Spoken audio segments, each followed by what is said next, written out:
Good morning, Nigeria. Good morning, our esteemed viewers. Welcome to This Morning on ITV TMI, where we get to take a look at all of the conversations that are shaping public and social discourse here in Nigeria and even globally.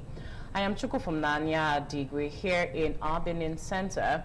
I'm not doing this alone from Benin. Also on the table with me is the beautiful and knowledgeable Anu Oluwakbo Stevens. Good morning, Anu. How was your weekend and how are you firing up for this morning?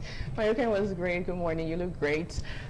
Good to be here. A whole lot of things to talk about over the weekend. It was from one drama up until another. Politics, the Olodo uprising, the list actually is endless. Even the First Lady is not left out in the trend. Definitely, we will get to talk about, especially that comment that went viral particularly. Right. Also joining us in the program is Abuja Center, and we have Joseph Kadri right there standing by. Good morning, Joseph. How's it this morning in Abuja? How was your weekend, and how are you firing up for the program? Very good morning to you, Chukwufumnanya and Oluwakbo Stevens. Of course, Dr. Victor in Lagos. Good morning, everyone. Nigerians, welcome to This Morning on ITV, a program package for your viewing pleasure and loaded with various information. Yes, Abuja is cool, calm this morning. The temperature as at this morning, very, very friendly. You don't have to use your car AC. You just wind down and enjoy the sweet cool breeze, but we hope it remains so. However, so much happened, like Anu Oluwakbo Stevens said, and we'll talk about it, but just that it appears those responsible for the reduction of pump price, they have forgotten their job. When Nigeria was selling at 839 naira per liter, the price of crude oil was at around $72. But now it has come down to that rate, and the price is still over 1,200 naira. What is happening? So those responsible need to be providing answers as soon as possible. Chukwufumnanya. Joseph, for your insights on what you'll be having over on your end. While we still have you, I'll turn over to Anu just to kickstart this conversation that has gone viral over the weekend. A comment made by the First Lady of Nigeria, Oluremi Tinubu, where she made a statement saying it's not so expensive to start akara, kuli kuli, and roasted corn. You're already smiling. I wonder why you're giggling. Anyway, I'm pretty sure that you're in tune with this conversation, how it happened, where it happened, why it happened, and, you know, just give us context, Anu. Okay, so I feel when we talk about this, we should actually, you know, talk about it in the context of what happened, because if you look at what went on or what is still going on, because I checked early this morning and it's still one of the top trending currently on X and all social media platforms. The context was when the First Lady was addressing a group of journalists after an event, and interestingly, she had women right behind her also nodding to whatever it is she said. And she was basically talking about the Women Empowerment Program and how she has also contributed in the renewed hope agenda of her wonderful husband, President Bola Tinubu, thus far, saying she's done a lot for Nigeria. Nigerians should keep hope alive. With little or nothing, you can start kuli business, you can start frying akara or roasting corns, right? And she also did say that she gave grants and not loan to market women or to women in particular to do all of these things. But it seems to me and a lot of Nigerians that it just, you know, went there with outbursts, with a lot of persons reacting to it, and the manner in which content creators actually switched this thing up felt like we now have hashtag Akara Revolution trending currently online, with so many persons, you know, raising interesting questions about how expensive it is to afford basic things. How much is a basket of beans, oil? I mean, there are those who would also say that gone are those days when, in the olden days, we had women who, through selling of akara or perhaps roasting corn, they trained their children to school. But how much was a naira to a dollar at that period, and how much is it now? How much is the school fees in the federal university? It's running up to hundreds of thousands. So the First Lady is saying that at this point, it feels like for a lot of Nigerians, it's a disconnect with the realities on ground, with other persons also asking if the office of the First Lady is even constitutionally recognized. Of course, we're aware that in Nigeria, when your spouse is the president, definitely you would also want to do pet projects, you know, to support whatever it is, whatever agenda your spouse is currently, you know, doing. But that's where we are. It's really a lot to talk about, but I'd just love to leave it on here at this point. Yes, thank you so much, Anu, for the insight there. It really is a robust conversation. Now, over to Joseph. There's a lot of reactions circulating, or should I say emanating, from this particular video. Like Anu said, people are saying that her comments reflect a disconnect with the actual economic realities Nigerians are facing. I mean, talking about akara, kuli and roasted corn business. The economy has deteriorated far beyond that. That's what people are saying. Do you have more reactions to share? All right, this is a very beautiful discussion, and I've actually followed through, and we should look at it from 2 points of view. One, there's a political angle, then the other one, there's a business angle to it. Political angle, yeah, we have seen many people say that why don't you ask your family members to go into that? Is that what is required at a time like this, and blah, blah, blah. Then from the business angle, the value addition angle, for some of us who, you know, have business knowledge and have participated in some business classes, there is absolutely nothing wrong with the advice of the First Lady. Nothing wrong. In the days of former President Muhammadu Buhari, there was something of this nature. Trader money. Trader money was 10,000 naira per woman.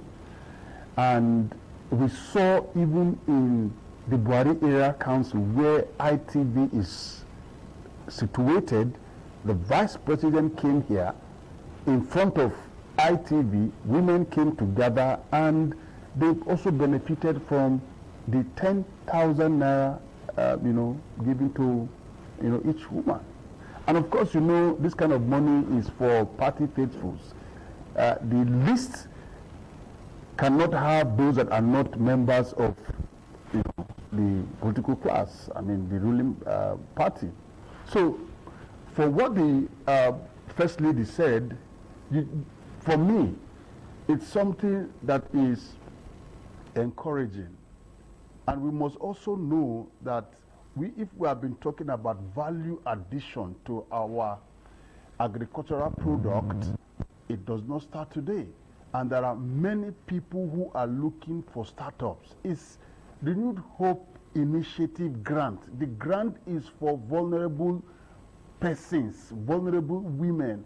And if that grant goes to you, she's saying, please, you can, you know, invest it.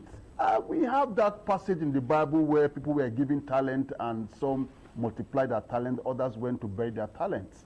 And so she's saying, for the little talent that will be given to you, try and multiply it. And how do you multiply a token? Go into business. If you convert, if you go into bean cake making, in the long run, you are going to even create job for more people, because if you have people go into akara, it means they buy beans, they also buy vegetable oil, they may use charcoal or firewood, they may also get some polythene bag or paper to tie it or to you know, package it. And in the long run, you are going to have more vegetable oil company employ people, right? And then if you go, when you talk about kulikuli, people are now exporting kulikuli. I have seen some family members of mine in the UK and US, they say, please buy, package, and send, which means that people are earning a living from it. So for me, there's nothing wrong with that. The business point of view, and somehow we may even commend her. That's my opinion.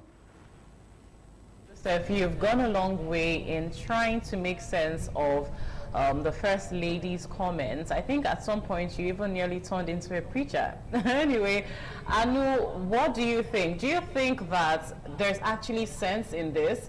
She's saying she's giving grants, and she's also trying to give an instance on how they can put these grants into business. Does it make sense? Or are Nigerians right? And on the other hand, are Nigerians just taking it out of context and making a whole caricature of the situation? I don't think Nigerians are taking it out of context. I think what is actually going on right now is that everybody is practically tired in Nigeria. The situation in the country is worse. Cost of living are high, insecurity, food inflation. How much is a basket of beans? How much is oil and all of that? I think a lot of questions should be asked. How much was even given as the grant? Because I saw a woman online actually breaking down how much you get a cost of beans, bag of beans and all of that thing to actually start up an Akara business running through hundreds of thousands or 100,000 naira as the case may be. And if we actually ask persons supporting the First Lady in this beautiful scheme, if you would allow your child to fry akara, in this day and age, I'm certainly sure you would say no. In the era of AI, in the era of digital technology, when the world is actually moving, right? We're talking about frying of akara and kuli and corn right here in 2026. I know back then we had women who did all of that, but then again, would you allow your child to do this? The question, the answer is no. The presidential aide to President Bola Tinubu, one of the presidential aides, Sunday Dare, in an interview with Shehu, actually said, oh, his mother actually raised him up by selling akara and banana, right? But then again, the question is, would you do that? Thumbs up to her. And if we even go back to the olden days, it was when it was like poverty was actually in the, the high, and then you had to just do whatever you had to do to ensure and there that are already a lot of family. people doing those things. You go on the road, you can, from where our communications village right now to maybe main gate or something, you can count almost 20. So what are you saying? Like you said, the world is advancing. Absolutely. The world is becoming digital. We need to look at other ways to empower people than talking about low investment business. And in this day and age where everything is expensive, transportation and the likes, clothing, food, insecurity, you're trying to protect yourself right now. How much would you sell? How much of akara would you sell every day or every month to even cater for your family? And you still need to save, you still need to do a whole lot of Pay things. your rent, right? So are you advising or are you clamoring for young girls to start selling akara? I saw somebody, a graduate, actually ranting online saying, after all of the certificates I have gotten as a woman, you're now telling me to go start up akara or kuli or roasting corn. But then again, on the lighter note, Nigerians are just amazing people. Have you seen the number of content that has been created out of this? Feels like everybody right now is frying akara. Perhaps very soon I'll see your video with you frying akara on the road, or just doing your thing right there. But shout out to Nigerians. I feel like it's just another means for you to do the needful. I feel Nigerians are not asking for too much. What we're asking is for the government of the day to be in connect with the realities on ground and help us make the country better. Thank you, Anu. Thank you, Joseph, also for weighing in on this joint conversation that we've had this morning. Anyway, we'll take a short break now, after which we'll have our newspaper review segment. We'll take a look at the national dailies in just a little bit. Don't go away.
Benin Cultural Dance, a unique dance and quality dance steps of the Benin people. This dance is a vibrant mix of traditions, arts and beliefs, deeply rooted in the country's diverse ethnic groups and their rich history. The dance has artistic expressions depicting the people's history. Benin people have been famous for bronze and brass work, some of which is said to date back from the 13th century, especially ivory and wood carving. In Benin, the people dance to show respect, honor, dignity, which they honor. They dance to show royal.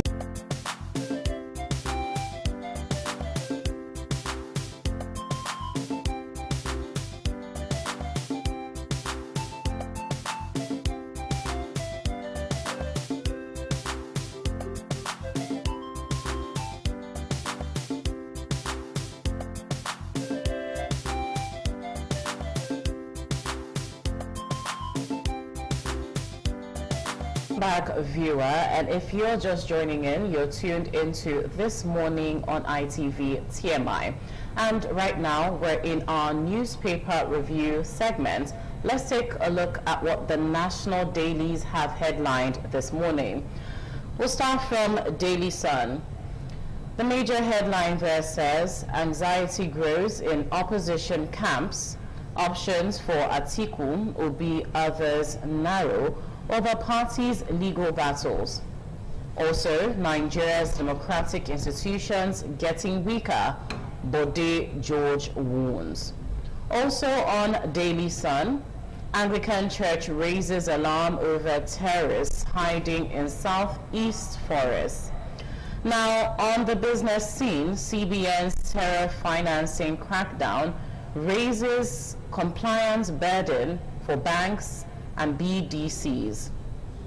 Away from that, federal government borrowings from local banks jump 75.6% to 40.38 trillion naira.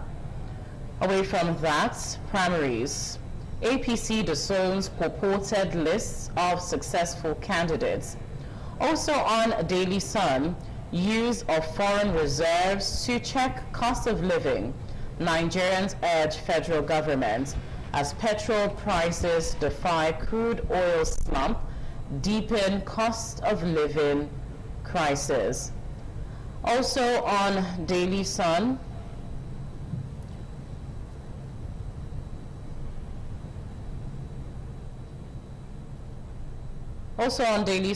we move to the final headline where Nigeria leads sub-Saharan Africa as 24 varsities make 2026 global rankings. All right, away from the Daily Sun newspaper, the Daily Trust newspaper is up next, leading with how gang murdered Benue made Tiala chair friend. Petrol price still high, says FCCPC on page 27, and the question is why? No comment on arrest of bandits returning from Hajj. Who was speaking? Katsina government on page 10 of the Daily Trust newspaper this morning. Well, I guess that's all we have on the front page of the Daily Trust newspaper today. All right, now let's move on to our next point of call this morning, which happens to be Nature News. Nature News headlines: Enugu Church congregation tackles SSG over portable water access claims. Also on Nature News, BOA begins fertilizer seed distribution to 500,000 smallholder farmers in Jigawa.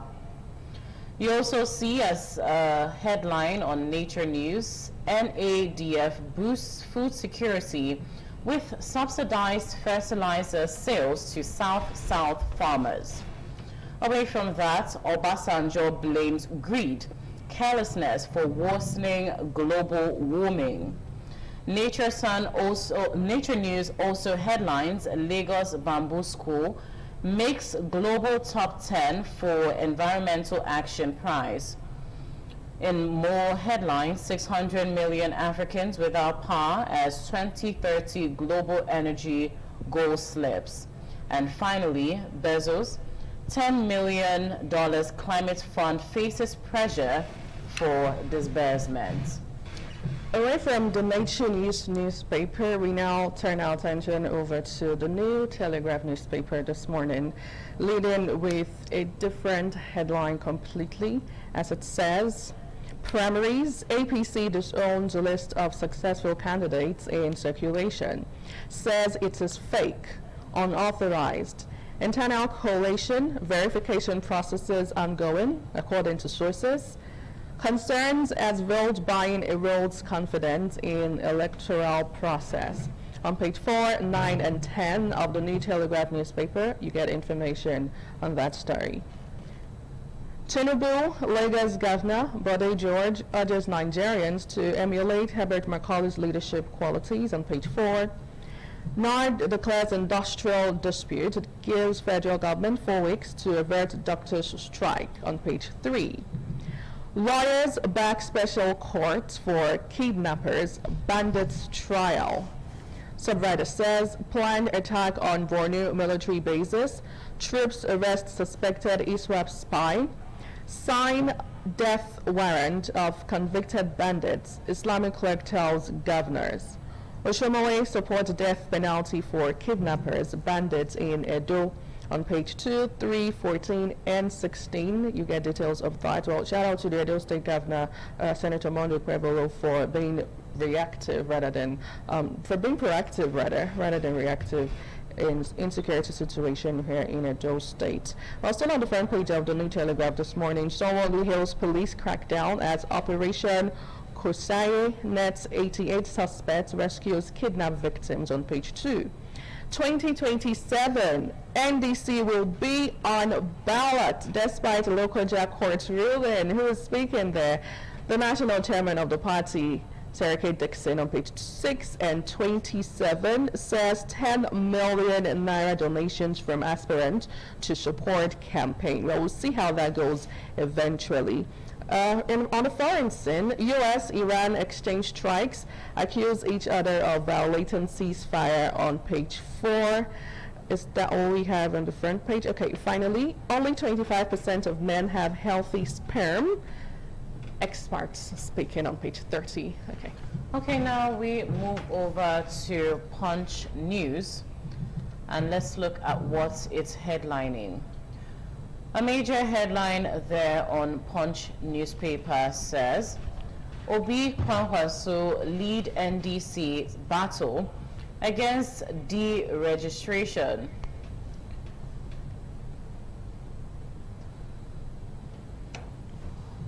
Also,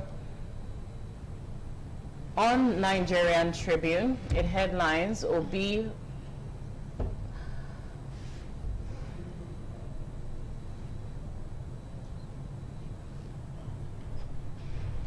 Well, on Punch newspaper, it headlines Obi Kwankwaso leads NDC battle against deregistration. Now, that's a major conversation right there, and I think we can talk about it a little more.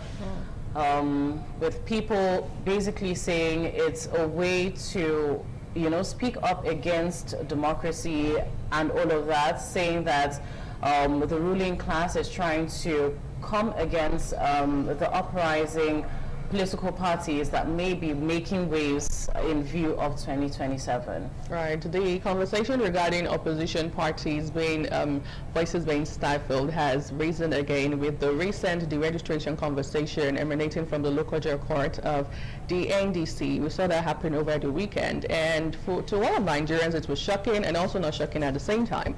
And the reason being that is because when we had the first deregistration conversation with ADC, Accord Party, and 4 other political parties in Nigeria, shockingly NDC wasn't mentioned, and a lot of Nigerians reacted by saying, okay, perhaps Peter Obi had the clue and that was why he moved from the ADC down to the NDC. I feel like their names are actually similar. So now we are seeing the NDC in focus, and the conversation regarding Peter Obi candidacy with Kwankwaso has risen up again. Over the weekend, Peter Obi said that accused the federal government allegedly that the federal government is trying all they can to ensure that he doesn't come up or he doesn't participate in the 2027 general election. And as regards to the federal government reacting to this, I do not know, but all Nigerians are clamoring for is a fair playing ground for all of the political parties in the country to participate and have the best man win.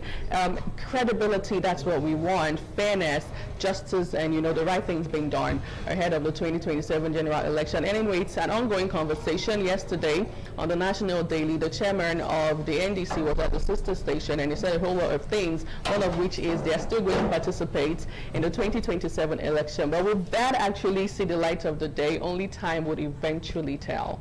All right, thank you so much, Anu, for those insights. Up next, we'll take our discussion segment right here in our Benin Center. We'll be talking about the impact of governance and how it's affecting public perception ahead of the 2027 general elections. I have a lot of insightful guests join me to give robust perspectives on this conversation. Stay with us.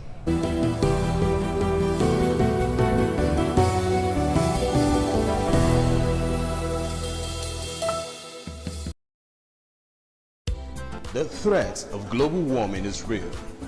You have seen the destruction of lives and property as a result of incessant flooding. Make the environment a conducive place for all to live in. Stop polluting the environment. Protect the environment today. This message is brought to you courtesy Independent Television and Radio.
Some days, there comes the Uge Mobo Festival, which the Oba celebrates outside the palace gate.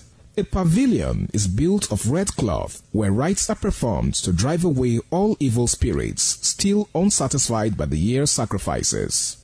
The Mobo Festival is to commemorate an event in Benin history which dates back to 1504 AD.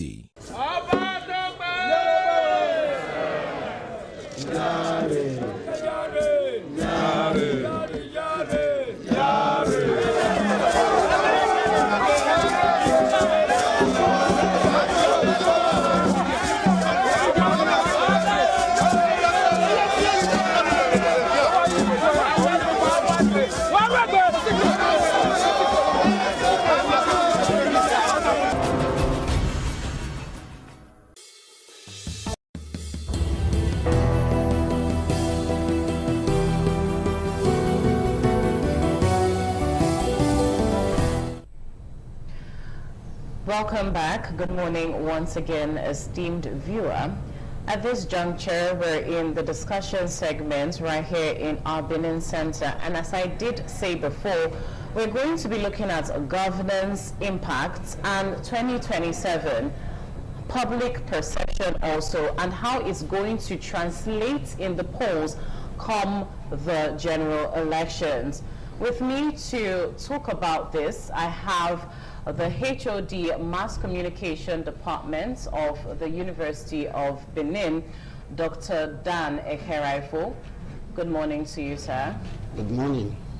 Good to have you. And also on set this morning, I have a political analyst, the person of Harrison Izeko. Good morning to you. Great to have you. Good morning. Thank you for having me. Good morning, viewers.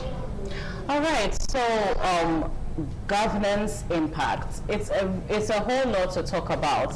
While the government is talking about policies, is talking about GDP growth and all of these things that the common man may not understand, the question is, do these policies translate to real life impact? Are Nigerians feeling it? Are they saying food is becoming cheaper, transportation is becoming cheaper, healthcare services have improved, and all of this? And how is this public perception going to translate to the polls in 2027? Now, just to kickstart this conversation, Dr. Dan, I want to ask you, what is the metric that's used to, I would say, establish that the government is doing well, that there's good governance? Okay, I will answer you by looking at what Dudley Sears says about the measure of a country's level of development. He says if you say there is development, there are three fundamental questions you should ask. What is happening to poverty? What is happening to inequality? And what is happening to governance itself? If we take these three basic metrics of development, index of development, he says if poverty is increasing, you cannot say there is development.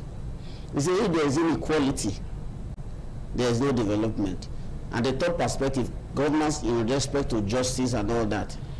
When these three index of development are clear, you will say such a country is making progress.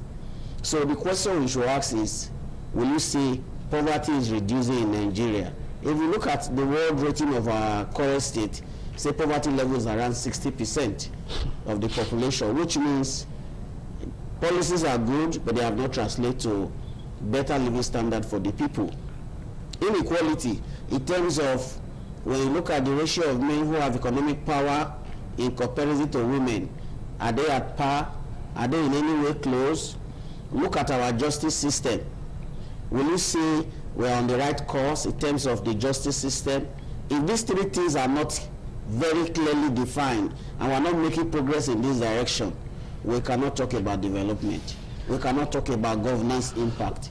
It is when they're on the positive side you can say, indeed, the policies of government are yielding the right results. Thank you so much, Dr. Dan. Now, Harrison, I'd like you to weigh in on this. Over time in Nigeria, we've seen a particular type of trajectory where some people vote based on political affiliation, they vote based on ethnicity and all of that. But come 2027, do you think that a measure with which Nigerians go to the polls is going to be based on how the ruling government has, done so far? Well, thank you very much. And I think we need to look at what happened in 2023 during the obedient movements, when the people everybody came out resolute, people was ready to cast their vote, people troop out, even in my own center, and somebody was even in the political space. At about 7 a.m. that morning, the persons I saw in my center were over 200. And that's a center I've never recorded above 120 for the both party. I knew something had happened. And for that moment, I knew that we are not going to get votes from that place. At the end of the day, we were struggling to get 25, 30 votes when you see the Labour Party was having 400 or something. But at the end of the day, the vote to the perception of many persons did not actually reflect the voting at the various center, and the people feel bad. Now the present government are taking over. Election 2027 is closed. For me, I know if these present governments will conduct free and fair election, they know they will not win one state. With the current economic situation in this country, both those in APC, PDP, or the party, everybody goes to the same market. Everybody is feeling the heat. It's only be few among them in the party that is benefiting it. And if you want to ask me, the voters are those who stays at home. The politicians are less than 12%. You can't even draw that from their recent primary they did. How many of them, the whole of Florida, I think we're talking about 20-something thousand people. This is a place where you get how many thousand when it comes to voting. So, the 2027 election is supposed to be an election where the people will make their mark and send a very clear message to the politician. But there's going to be a problem because from what you are seeing right now, if you are not careful, APC will be running against themselves in 2027. You saw the last recent judgment again on the NDC. So there are strategic efforts to ensure that some candidate will not be on the ballot. And if it happens like that, you have no choice. Like I told some person a few days ago, that taking power from Tinubu is the camel going through the heart of a needle. Because, not because he have performed. If you have performed well, you don't need to reach out to the people. The people will hold their own, will vote for you. You saw what happened when Shomole was coming for a second term. He won in the 18 local government. That was Obaseki. But this time around, they already see that the policy they talk about only appear in paper. It does not reflect on the common man on the street. And so, they are trying to strategically make sure the people will not be able to carry out their civil responsibility. But I only say this, that if there is free and fair election, the people will make it back. So and the result will be on the other side. said, Harrison, do you think the government is more concerned with politicking than actually delivering people-based governance? The present government we have in Nigeria, in fact, when they took over after the first term, it was only up to 6 months. They were already preparing for second term. They had no business apart from how they will take over power 2027. And the reason for being in government is to meet the needs of the people. In Nigeria today, you can't travel anywhere. I was telling somebody that those days, my father would leave Benin to go and watch baby showers in Lagos. They will travel that same day. The march will end by 6. They will still get to Benin before 10 a.m. That same day. Today, can you wake up and say you are going, even if you are traveling to Lagos, you don't even know when you get there. So nothing is working, but what we have is how they will grab power. I don't know that. I don't really understand why people will get into power. What they are supposed to do, they will not do. They want to see drag power to themselves. The man told us that if I cannot give you electricity, do not vote for me. Do we have electricity now? Everything is said when it was coming in. Let me fact check one after the other. Is there any direction or let's say there is a step? I don't ask the man. I was one of those believers that when Tinubu get into power, things will change. Because of that, the way they were saying it, he developed Lagos, he did this in Lagos, and he had that political will. My dear sister, the reverse is the case. All right, Harrison, but Dr. Dan, do you think we are being blindsided, like being myopic to the things that the government is putting in place? The government has set in place, according to the government, of course, policies that may in due time bring alleviation to some of these burdens that Nigerians are facing right now. In many broadcasts, the president has come out to say these are measures right now that may be uncomfortable, but they're going to yield great results. Do you think that Nigerians are being myopic in saying these policies that you're saying you're putting in place, they're not translating to real life realities? Thank you. If you look at the problem of governance in Nigeria, most of the time the focus is on the federal government. We don't ask questions about what the state governors are doing, what the local government are doing, until the 3 arms of government or the 3 tiers of government work in synergy. We cannot get the type of development we envisage. Policies are good, For instance, the first subsidy removal, ordinarily you will say it has brought more money to government. The question is, with the huge amount of money governors are getting, even the federal government is getting, what is the level of impact? That is the question. Let's look at the issue of security. Most of the time, the blame is tabled on the doorstep of the federal government. What of the states?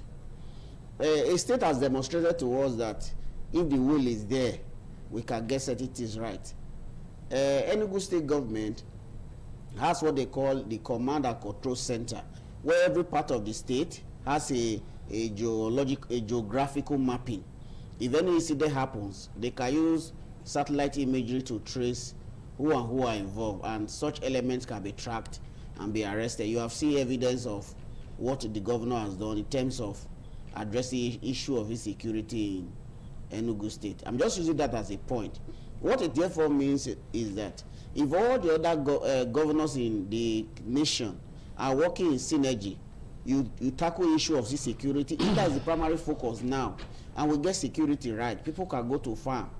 You now realize that the policy impact of government will be felt, because the man who goes to the farm to work, when he harvests his crop, he can move them freely to the city for sale. But where the reverse is the case, you realize that farmers cannot work. So even though government is telling you have spent those billions, it does not translate to real impact, because the end user is not benefiting from it. That is one perspective. There are aspects of government policy that, if you look at them from the book, they are very good. There is a problem with the Nigeria state, especially those who are saddled with the responsibility of managing either state resources or who are holding public trust for the people. Resources that are deployed, how are they used? The culture is that everybody wants to help himself with whatever is allocated, and questions are not being asked. And because these things are not addressed, what you now feel is that it's like government is not there. So what the government ought to do, because those at the helm of affairs are not accountable, their subordinates that are put in different positions also feel, if Oga can be helping himself, let me help myself too. So the implication of all of that is that there is no level of accountability. Because if you say you have released billions for so and so project, billions for so and so programs, there should be a measure of evaluation that these monies have been released. How well was it disbursed? What is the feedback from the people? Are the end beneficiaries happy with it? If these things are not there, so government can claim that we have spent those billions, because their own mechanism of tracking development is not accountable, so to say. The basis of evaluation is very poor. The result is that in the eye of government, such monies have been released, but to the people, such monies did not get to them. These are the gaps. But it's checkmating how the resources are utilized, not also a function of the government. That is the point I'm making about accountability. I've said something about corruption. If the man at the helm of affairs is not doing what is right, he does not have the moral courage to ask the subordinate, the money I say you should spend or so, see, how did you spend it? That is the question. Because if you look through the books, whether in the area of power, whether in the area of health, whether in the area of education, government keeps saying we have released also amount of money. So what we should ask ourselves is, those chief executives, some of them in the books they will say we have released the money, but the chief executives might not have received such money, but they cannot come out to say I received such amount of money, because they'll be removed from such position. The expectation is that if you work in government, you should serve the government whatever the government does. That is what problem with us. We are not doing that as a people. So the point we are making is that policies are there, but in terms of implementation, it's very poor. So if you want to get the right result, it's like you give somebody money to build a house for you. The person say for the foundation we are going to spend 3 million. You release 3 million. Only for you to get to the site is only the foundational work that was laid. No block was laid. You did not see any pillar. You will start asking questions. What are the money I gave you? You say the money was going to be enough for so and so thing. So if the person is not doing what you want, you fire the person and bring somebody that is more accountable. That is the problem of the Nigeria state. Thank you so much, Dr. Dan. Glad you're still with us, and so are you, Harrison Izeko. We'll be right back. Want to take an intermission now. We're still talking on governance impact and 2027 in view of how public perception is going to affect the polls. Don't go anywhere.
What does one do with a bunch of memories?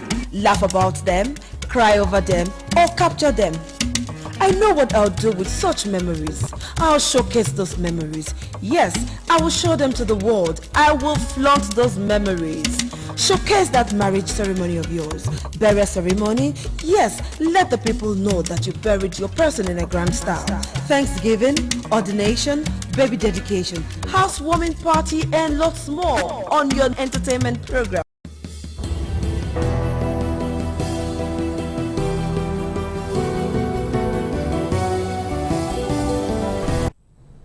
Welcome back to This Morning on ITV TMI.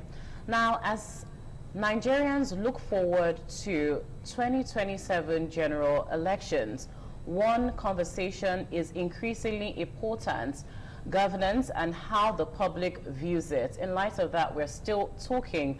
And I still have on the table here Harrison Izeko and, of course, Dr. Dan. Now, to you, Harrison, I want you to tell me, do you think that, like I've asked Dr. Dan previously, that citizens might be myopic to the policies that might yield good results later on?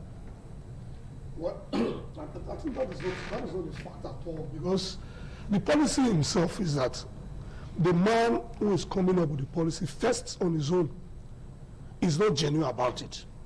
And I'll give you my reasons. One of the best things this Tinubu government came up with was the autonomy of local governments.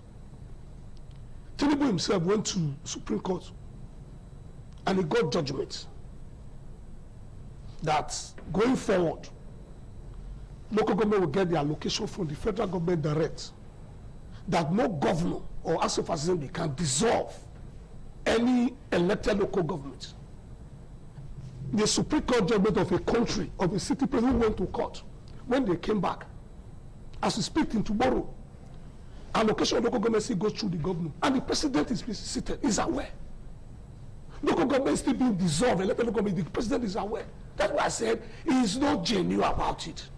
They just say it, and after all, they give the governor some tips. They are going to support him in 2027. They just back them. That is why most of these policies is not translating to the common man. You have, okay, subsidy have been removed. The biggest mistake Tinubu made is to begin to give this money back to the state governors and local government. Now nobody's accounting for it. When Jonathan started this on issue shopping, he came up with a project and we saw what the money was being used for. During the Obasanjo tenure, we saw what the money was being used for. Today, subsidy has been removed finally. Can you show us one legacy project from the federal government that this money is being used for? When the man was asked some months ago, he said he's giving the money to the state governors and local government. Then they should go and ask their governors. Security is an exclusive need of the federal government. That is why security issue, we will always cry to the federal government because the constitution has not been changed. So all this money that is coming in, can you show us one legacy project? And so this is what has been done. So it's not that the people are not, they don't really want to work with the policy, but the policy is not transparent, it's not genuine. The policy does not change the price of goods and services in the market. It's just on paper. Those who are saying everything is okay because they are benefiting from it. And once you are eating, your stomach is fat, you say everything is okay. The man cannot go to the street. And what the problem is that they don't even want opposition. The followers don't want you to speak or tell them the truth about the government, what they need to do. To them, they are angry, they are happy. You see the way they will come after you. But these are things that people are supposed to do. So the Mr. President cannot know that, okay, this thing is not working. Can't we do it this way? Because our pain is that every Nigerian that walk in the streets of this country today, for every 10 person you see, 8 have not even eaten. And I'm telling you, I was asking myself, I said, even me that walk, I complain like this. What about people that doesn't have job? You don't have your wife, how will they live? Today, the cost of fuel for 1 liter. If you drive from airport where I live to this place, maybe you must have spent 15,000 to come here for fuel, to and fro. How much do you earn? So the economy is completely weak. Nothing is working. So what those things they are just saying, they have done this until we begin to see the reflection on that market woman. Price of goods and services have come down. People can live well. Security has been reduced. We are not saying that everything should be done within these 4 years. Let there be a roadmap. Let there be a road, let there be a sign that something is going to happen. I met with the regional manager of BDC a few weeks ago, and the man said they are producing 2,300 megawatts. That is what Nigeria is getting. And I said in my area, we used to get at least 12 hours in a day. Now we can't even get 3 hours. He said nothing is wrong. It is what they have is distributing. A lot of talk, Harrison, on the shortfalls of the government. But can you maybe highlight anything that you think the government has done right?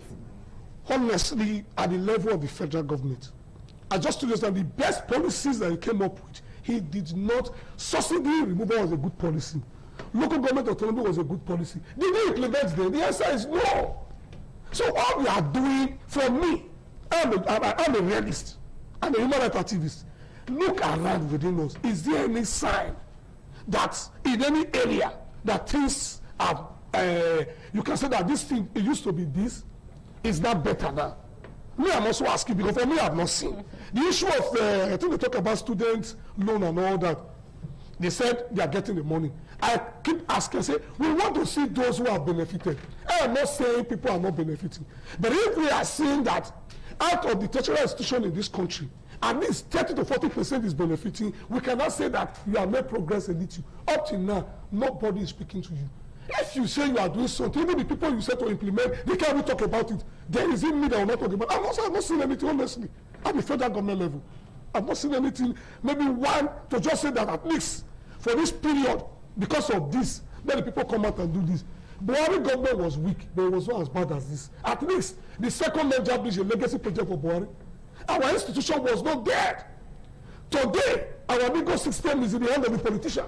You can sit in your house. Even if you are not a lawyer, I can predict the outcome of a judge. That is what's going to come out with. We go on. I would like to take a little break, but before that, I want to ask you this question that I think is also on the mind of many Nigerians. One metric with which governance is judged is public safety. And in the crux of many conversations right now is the insecurity or the security situation of Nigerians. Now, how's that going to translate to the polls, Dr. Dan? Well, was it last week the Senate passed the state police bill? My worry about the bill, I have been an advocate of state police, but the way it was passed, it was more of a hurried passage because I can't remember whether there was a public hearing regarding the passage of that bill. We don't know what the content of the bill is and what issues can generate problems for us as a people. So because we are not aware until the harmonized version between the Senate and House of Rep is released to the public, we may not know what the outcome is. But essentially, the essence of the state police is to help reduce these cases of insecurity around us. So whether the politicians will use it for the good of the people is a different ball game. However, if the basis of the law is well spelled out, it can curb the excesses of the politician.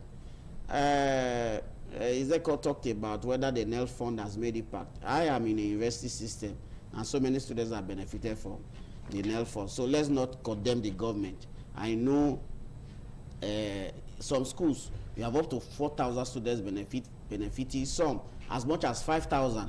So in terms of the impact of that policy, students who are poor, who ordinarily would have been out of school, some of them are benefiting. But I'm not the spokesman of the government. Yeah. Thank God you are saying it. That is why we said, let them come out and enlighten the public. Right. The facts are there. There are students that are benefiting from the student loan fund. It is a fact. So I will rest at that level. Essentially, when you talk about public safety, Ezekiel talked about the exclusive leave and all the rest. There are people who, within their neighborhood, there are state governors that are doing well in terms of tackling issues of insecurity. Look at the governor of Kogi State. Anytime there is an infraction, he wakes up himself, ensure that he follows the security agencies to ensure that the issue is nipped to the bud. That is what it means to act. So if we have the likes of Ododo, what do you call him, doing the same thing across the federation, we will address many of these cases of insecurity and we'll have peace. So let's not blame the federal government alone. That is the point I'm making. That even the local government, the state government, they are involved in security. If they are not involved, why are you releasing security vote to the state government? Thank you so much, Dr. Dan. Now, viewer, just as we promised, fresh perspectives to all of the issues that are shaping national discourse. We'll take a short break now, after which we'll continue. Don't go away.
Still live on This Morning on ITV TMI, and joining us on set is another insightful guest, a constitutional and human rights lawyer, Barrister Matthew Ederase.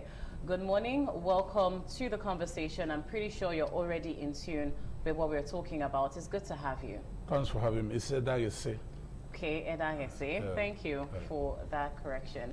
Now, just to pick up where we left off, governance 2027 and public perception, all of this are going to characterize what happens at the polls come 2027. But we've already talked about that. But what reforms can the government put in place to salvage this situation, maybe rebuild public trust ahead of 2027? Ahead of 2027, the people, the electorate, and indeed the masses of Nigeria, in assessing the performance and the status of government policies, the current government in power. 3 major issues will be looked at. The issue of security. How secure is Nigeria today? They are going to look at that seriously because that has to do with their existence as a people. Then they are going to look at the economy. Are Nigerians living better than they are now, than they were before this government came to power? And they're also going to look at the issue of infrastructure.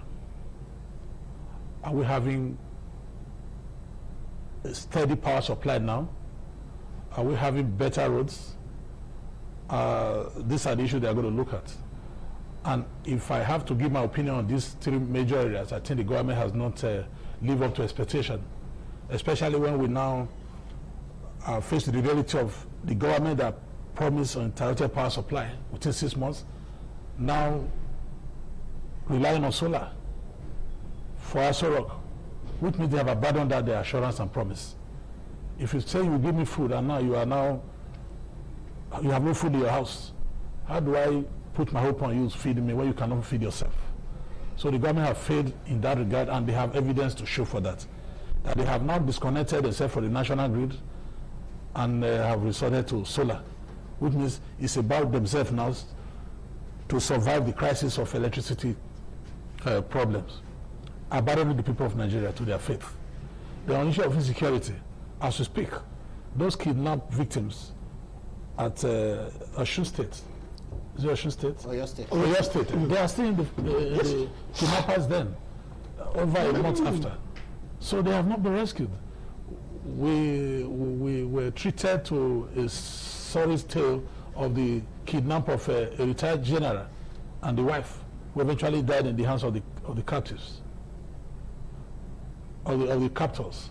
So we are not going to say we have made any progress in the direction of security. So that itself is a minus. All right, you've highlighted some shortfalls now. My initial question was, and is still this, what are some, do you think that the government can still salvage the situation in view of 2027 to rebuild public trust? Rebuilding public trust is not a thing of theory. It should be practicalized. There should be things on ground that you can build hope upon. I think the mantra of this government is a renewed hope. You cannot renew hope. Hope is not an item that you can buy spare parts and refurbish. It's either you have hope or you are hopeless. You don't renew hope. Hope should be met with expectation and realization. So if you cannot make hope meet with actualization, there's no middle way. You don't innovate it. So renew hope appears to be like we want to renovate hope. If the hope is not realizable, it is hopeless. So when they want to build public confidence, if that is what they intend to do, they have to take practical steps. And we are not seeing that desire on their part. What we are seeing is politics, campaign and electioneering maneuvering. In fact, governance has been abandoned. So I do not think they have shown willingness to even rebuild public confidence. Thank you so much. Now, Dr. Dan, do you think that there's still time to rebuild confidence in the electorate as 2027 is on the horizon? Thank you very much. If you have been living in fear and the thing that is causing the fear is addressed, the tendency is that your hope will be renewed. Right, but is there enough time? When you talk about time, a singular policy decision led to inflation and all the rest. So if government wants to act, in 3 months they can make an impact. It's the willingness to act that is the problem. For me, when you look at all of this, what is the quality of persons that we are throwing up for governance? Do they have human feelings?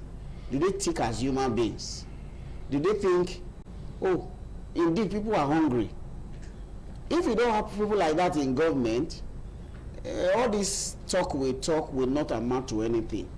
One, if they are to go anywhere, an army of security agencies will go with them. Even in their homes, you have hundreds of policemen guiding them. So when we talk about security, it's not what borders them because they themselves feel secured. So if we must address this issue, those in governance, as one of the musicians will say, I beg pity for us. So if they pity for us, we'll begin to see impact, even in the next 3 months. To address security is not what will take very long time in planning. It is the willingness to act. If you motivate the policemen, the security agencies to do right, that if you are on special duty, if anything happens to you, there is a policy that takes care of your children or your family, they will put all their best into doing that. But where the man feels, if I die, what happens to my family? There is no hope. Pensions or the benefit of the individual will not even be paid. You don't expect much from such a security force or agency. So the bottom line, all of this is that government can address the issue of insecurity when it puts its act together and become decisive in its action. You recall that some months ago when the KB incident happened, the commander said that he received a call that they should pull out of that place. Till today, did they get to the root of that matter? A government that is serious would have addressed that issue and demand who was the person that made the call. That has not been done till today. So the point I'm making is that we can get security right if it not take long years, long months in addressing that. It's just the will to act. 2, the issue of poverty. If the correct policy does not favor importation, on the interim, you can allow importation so that it can cushion the effect of poverty in the land. So there are other policies government can take to reduce the level of hunger in the land and give hope to the people. This palliative they distribute every now and then, 10 kilograms of rice for a family of 4 or 5. How many days will they use that? Those ones are not sustainable. So get security right so that people can go back to the farms. If people go back to the farm, there will be abundance of food to eat. Poor people are not asking for too much. It is the government that is making it look as if they are asking for, they want mansions. Poor people are not asking for that. Their daily bread, they have the capacity to send their children to school. If the basics are there, life and hope is assured. But government is not doing all of this. That is where the problem is. So the responsibility is on the government, the onus is on the government to start initiating steps that can bring about abundance of food, security for the people. The issue of power, if you look at the nature of our politics, though the law has been amended that gives state the capacity to develop their independent power plants, but how many governors are taking in this direction? If you get power right, the economy of your people will become stable. But they would rather be investing in those infrastructure that do not translate to real impact on the people. So get light right. It is not rocket science. If you build Oshomo in 2 years, it means that a governor that is serious can build power in their state. We have abundance of gas.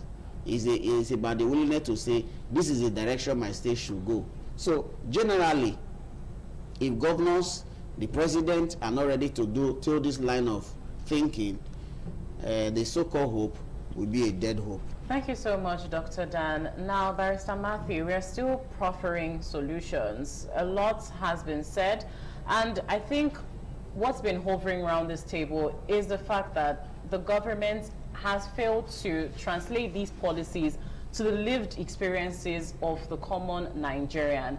What reforms do you think can be put in place right now that would strengthen, voter confidence in the government of the day come 2027?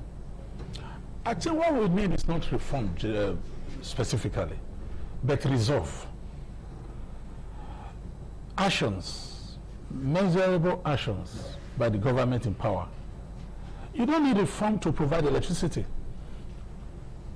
You don't need reform to provide security. It is resolve and the willpower you need. Sincerity of purpose. They did not do any reform to put solar in place in Aso Rock. Solar is already a technology that's already invented, it's available, it's on ground, you can access it. National grid that is collapsing every day, there is technology that can make it stable. It is corruption that is making it to collapse on a daily basis. Because money meant for power supply or a provision of power is being siphoned by some person somewhere, and there is no accountability. Nobody is asking questions. Nobody is brought to account. Security, the same problem. I do not think we are lacking the security architecture to combat this insecurity. It is also the willpower factor. Each time we hear that the insurgents invade our military bases and cut away arms. If we have no arms, which one are they cutting away? The fact that they can invade our bases and move our arms, which they eventually end up using against us, it means if we have more arms, they will still cut it away. And we are not virtually funding terrorism by default. Because each time they come to invade military and take away arms and purchase taxpayers' money, it means we are funding terrorism by default. So buying more arms is not even the answer. It is using the arms we have to achieve the purpose. We have the Tucano jets that were purchased during the Buhari era. But you see insurgents, the terrorists, on about 500 motorbikes on land, moving, and that is a soft target from the sky if you are ready to really do the needful. But they go and they return. Nobody in the air is confronting them. One Tucano can take care of those 500 vile elements terrorizing the nation. Motorbike does not move at the speed of light. And if you are moving in group, in that number, it's a very easy target for somebody who is operating from the sky. So the willingness to do the needful is lacking. Reform is not going to do any magic if the will is not there. Thank you. Harrison, are you of the same opinion that Barrister Matthew has told, as concerned proffering solutions, what the government can do to rebuild public confidence ahead of 2027? Yeah. Well, there should be first the political will. The man at the center should be genuine enough that he actually wants to eliminate the surface of Nigeria. He's ready to carry out the policies which he claimed when he was coming, is what I want to do. Most of the things they are doing at the level of the federal government, you will see by the time it's translated to the state, you discover that there is no genuinity in what they are doing. You cannot begin to push money to the state. Nobody accounts for it. You just talk about the student loan just now. Me, I'm not even aware. Thank God I've been enlightened. I'm calling from the university community. The people that you have appointed, what are they doing?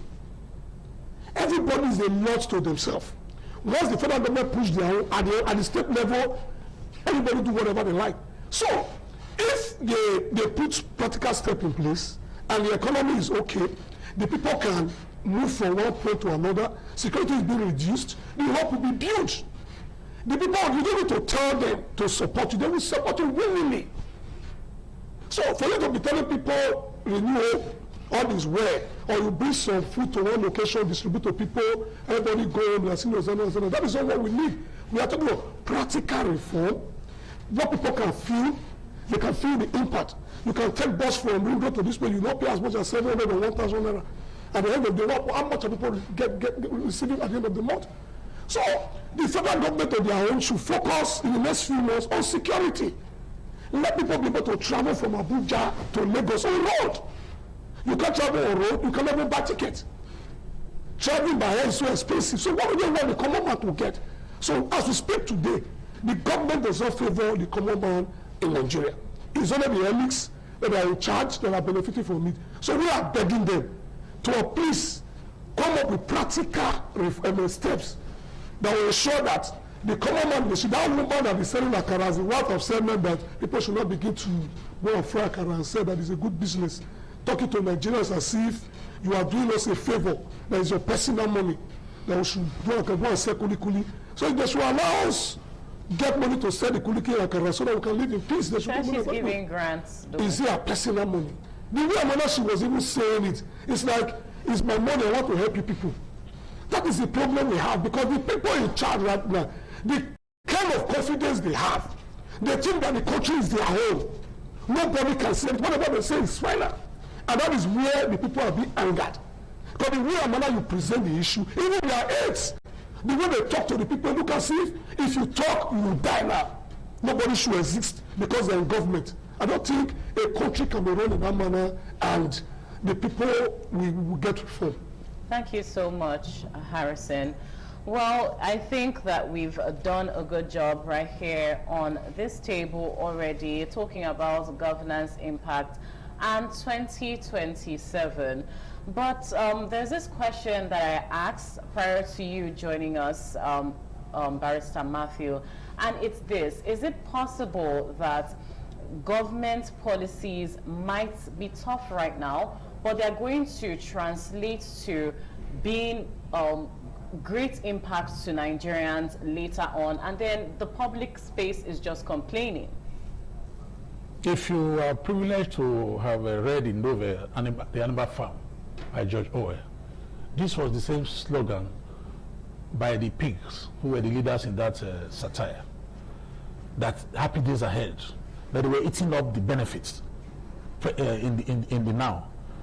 So that is what is playing out in Nigeria. Throughout the 8 years of Buhari wasted years, we were given these assurances that we should take the pains, that the gain is ahead, that Buhari is doing a very wonderful job. But some of us who are not stupid knew that when you see a team that is playing badly, you don't need an analyst to tell you that this team will not go far in the tournament. So Buhari was killing the nation, and some cheerleaders were praising the policies that are meant to be useless and to achieve failure. Until Buhari left office, those cheerleaders turned around to say Buhari destroyed the country for 8 years. They abandoned their own Animal Farm slogan of hope ahead. Now they came up with this renewed hope, which means Buhari achieved hopelessness. They want to renovate the hope. Whereas they were telling us within that 8 years period that we should be patient, that Buhari is doing a wonderful job, that the economic benefits of Buhari's policies, which were naturally visible to the blind, that they have failed policies, that we're going to benefit. We benefited hopelessly at the end of the day. Now this new hope thing is just a way of admitting that the assurances became a fraudulent enterprise. Now they are wanting us to believe this lie again, that what is obviously failing is going to yield success. Let me ask you, this government came to power, how much did they meet dollar to naira exchange rate? Okay. If this policy is working, by now naira should have gone back to below where it was before, where they came with these policies. Even the policy is not working. Naira remain above 1,000 naira to a dollar. The price of energy has not gone down. At the point they use the Iranian war as an excuse to cover up the failure of policy. Now the Hormuz Strait has been reopened. What is the collateral benefit to Nigerians? The price remains high. I'm not sure it's as high as in Iran as it is in Nigeria, where the war is taking place. We are not a neighboring country to Iran, for God's sake. We have the crude oil here, domiciled in Nigeria. We have the largest refinery in the world in Nigeria. So what on earth made Nigeria to be suffering the conquest of Hormuz closer? Were we importing crude from Hormuz Straits, or were we bringing refinery from there? So if Hormuz is even closed, we're supposed to have a better price here, because it means we cannot export. If that is our route to the world, we should have enough refined products. If we cannot take it out, if that is the lifeline to take it out, then how is it affecting negatively? So there is no sincerity. This idea of the gains are ahead, we should take the pain. Now let me tell you, those who are in charge are enjoying the gains already. Like the pigs in Animal Farm, they took out the meat, they said it's good for the brain. When the bosses were working, they were sent to death, only to be sold to the butchers when they had health challenges, to make more money for the pigs, to feed fat. Let me tell you, the pigs in the system are promising us what they have no intent to deliver.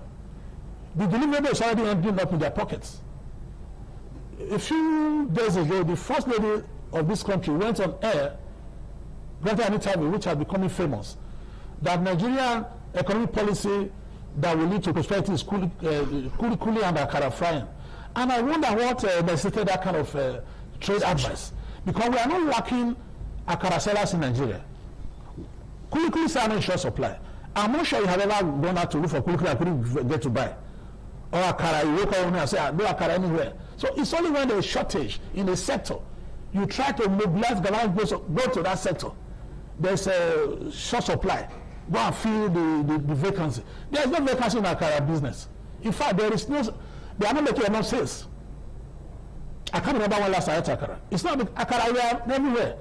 So how many Nigerians want to eat akara? Is it our staple food? So why are we not saying, let's produce for exports? That is how you grow economy and promote prosperity. Kulikuli and akara is not the direction to achieve economic prosperity in any responsible nation. And that was what the federalists saw as a viable economic route to prosperity. If that is their reasoning standard, it means we are in deep trouble. Thank you so much, Barrister Matthew. Now let's move to the politics facets a little bit, because that also determines what happens in 2027.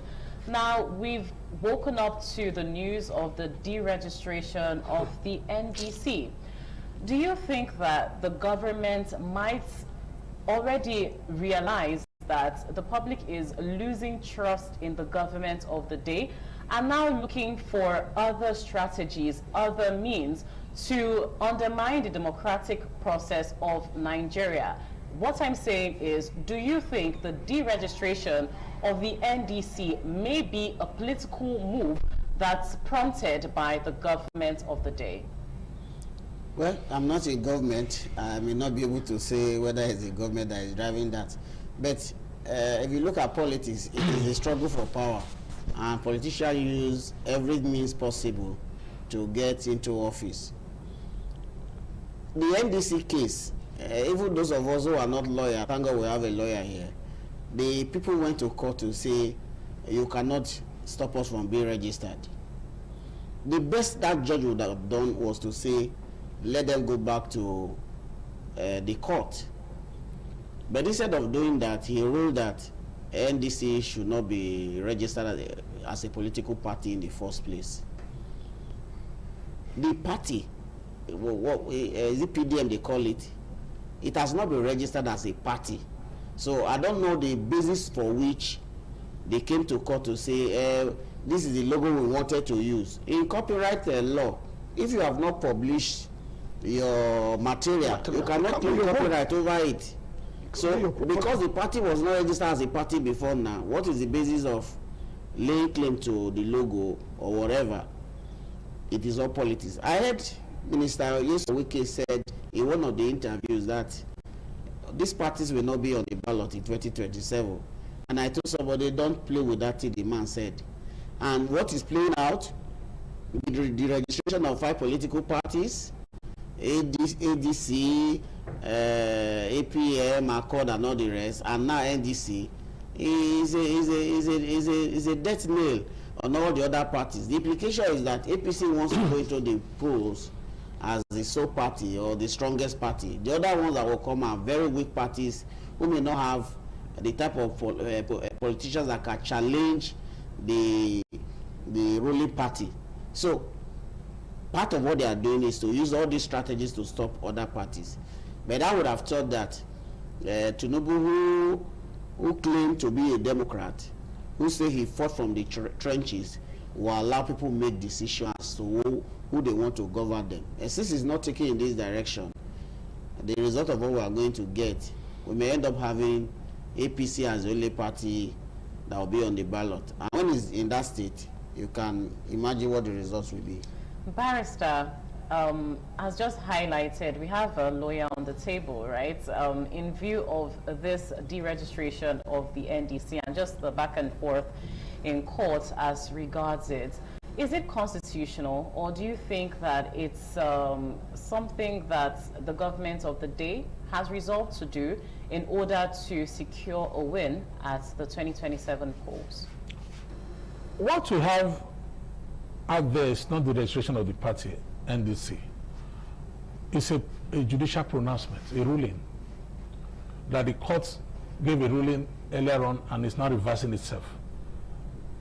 It is not the court that registers a party. So it's INEC. And INEC have been doing business with this party as a registered party. Up to that day, they made that pronouncement at the court. So INEC has not registered NDC. Although they are saying they will comply with the court ruling. That is neither here nor there.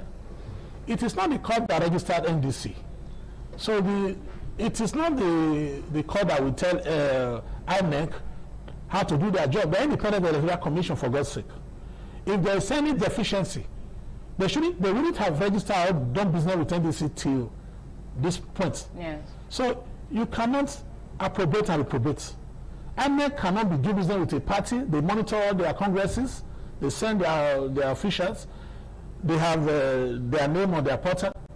So what are they even talking about that they will comply with the court directive?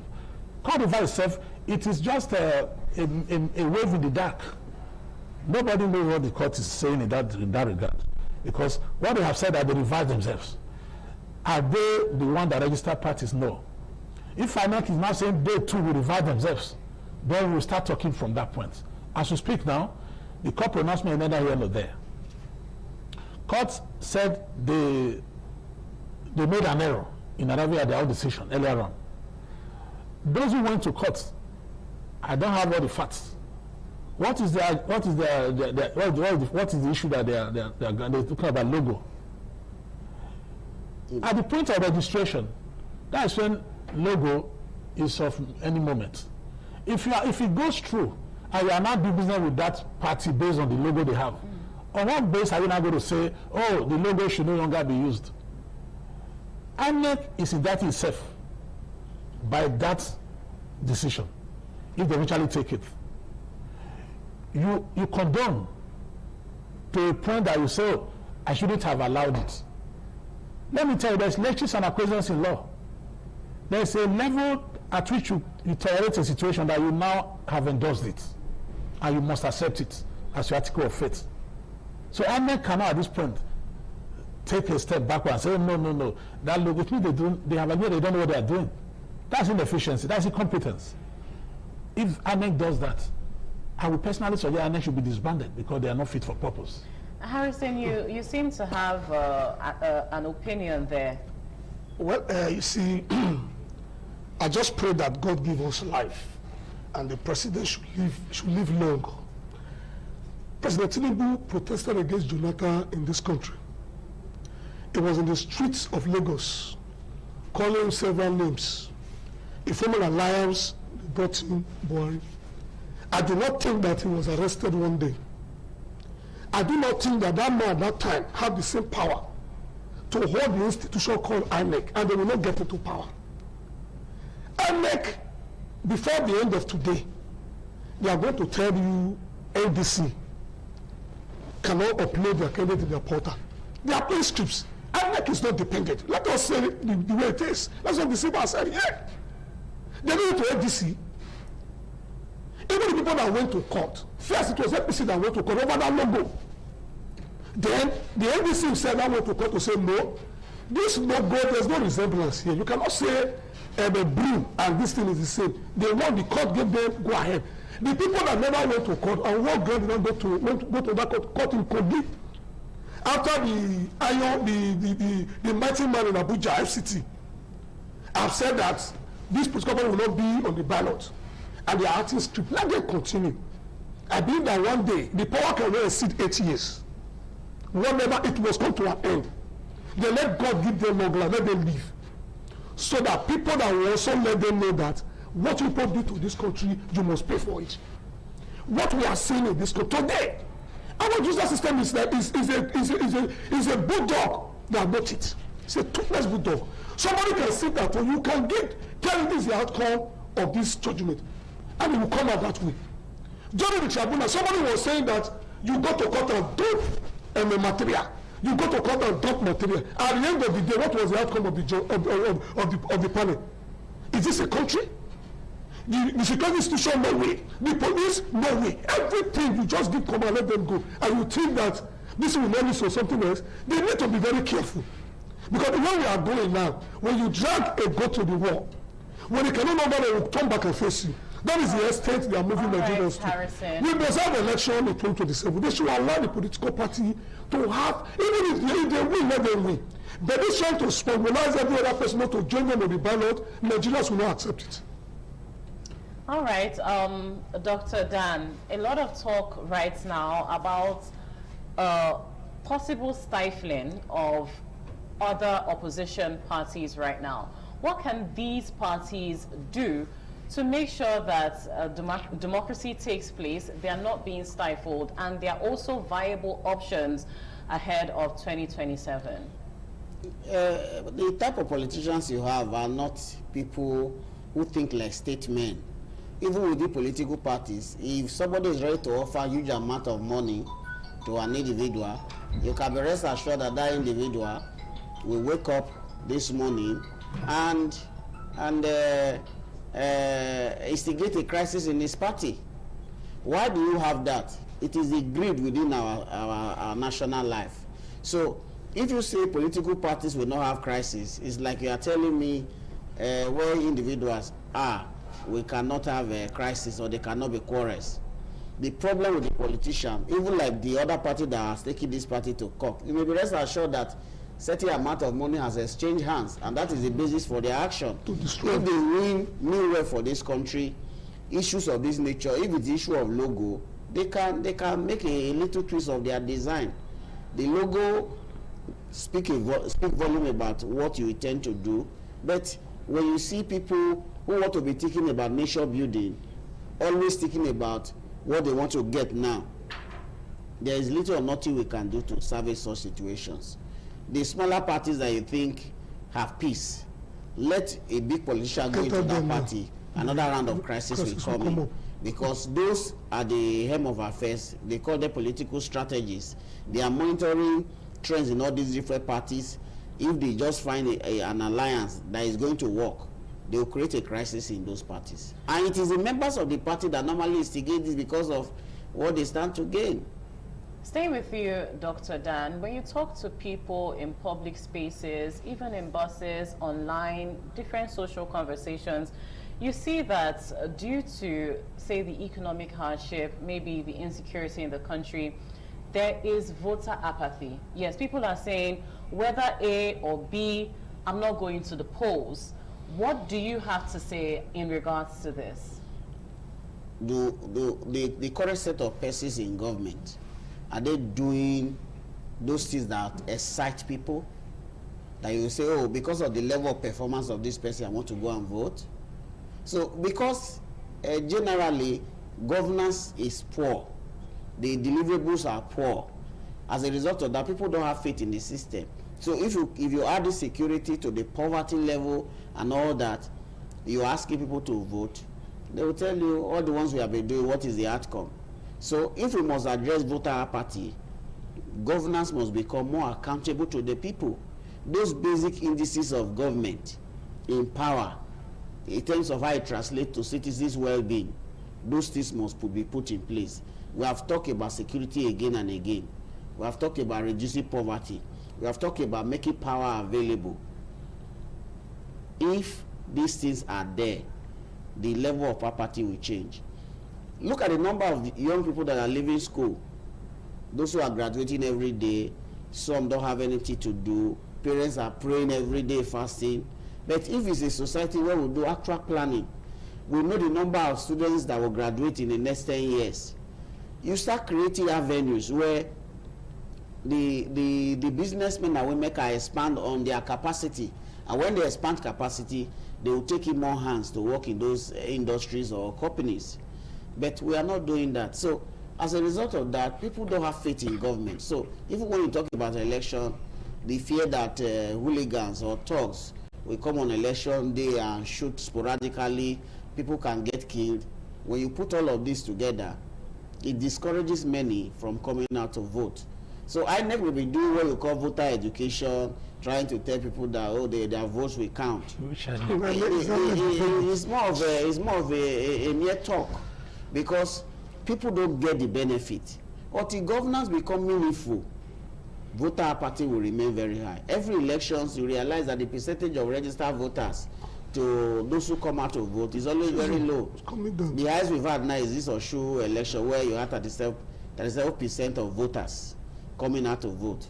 Last election, the presidential, I think it was around 27% of registered voters. That is very poor. I think we have the poorest in Africa. The reason for all of that is that people don't have faith in the caliber of persons who come out for political position, and those who have even held positions, they've not shown accountability. Until we start reversing all of this, voter apathy will remain very high. Barrister Matthew, basically he spoke about the role of the government in, you know, curbing this menace of voter apathy, because if people don't go to the polls, there is no need for the polls in the first place. But what can opposition parties do to renew voter confidence? Not just the government of the day, the opposition parties, do they have a role to play? You have come to the real issue. It is not the duty of a tyrant to encourage public participation in governance. In fact, the apathy works in the favor of an unpopular government. So it's their responsibility to even encourage it. It is rather the opposition who want to take over power from a failed leadership that should work hard to mobilize the people to take their destiny in their hands. And that is lacking because the political class has a conspiracy of silence. Because in one way or the other, they are benefiting from the rot. It's across political divide. Nigeria is not a one-party state. And neither is the Nigerian federating unit governed by one party. There are PDP states, there are APC states, there is an Afghan state, there is a Labour state. So they seem to have one thing in common. Nations should not be helpless. They should be resolute. And they should be up and running. The real power should also be on the power opposition to do the needful. They should play opposition politics in a robust manner. In fact, an opposition leader should be ready to be sent to prison, if need be, on his conviction like Mandela did. This idea of running away from reality and taking reality to take care of itself will never provide the desired result. It will play in favor of the tyranny that is in place. And let me tell you something. Poverty has been weaponized.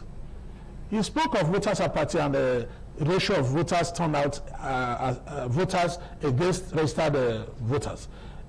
Even at that, there is still a disparity. All right. Because those who are coming to vote are not basically going to vote, they're going to sell their votes. Thank you very much. Thank you very much. I mean, here in our Benin Center, we've been talking about governance and 2027 in view of public perception and how it's going to affect the polls.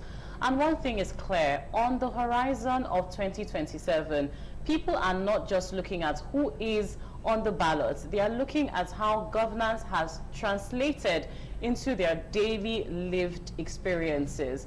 I've had very insightful guests on the table. I've had a constitutional and human rights lawyer, Barrister Matthew Edehese. I've also had a political analyst, Harrison Izeko, and I've had the HOD Mass Communication Department of the University of Benin, Dr. Dan Ekerifo, join me. Thank you so much for joining in, sirs. And here's where we call it a wrap here in our Benin Center. We'll take an intermission now, and then Abuja continues. Stay tuned.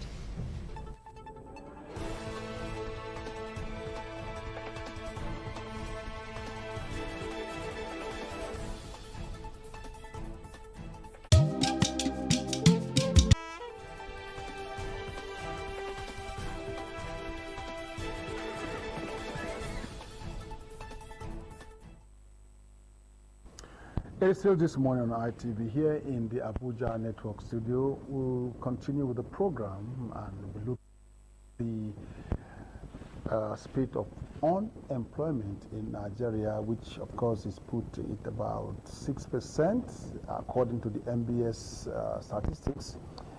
And we'll also x-ray the controversy over the Kuli Kuli and Akara business comment from the First Lady, Remi Tinubu.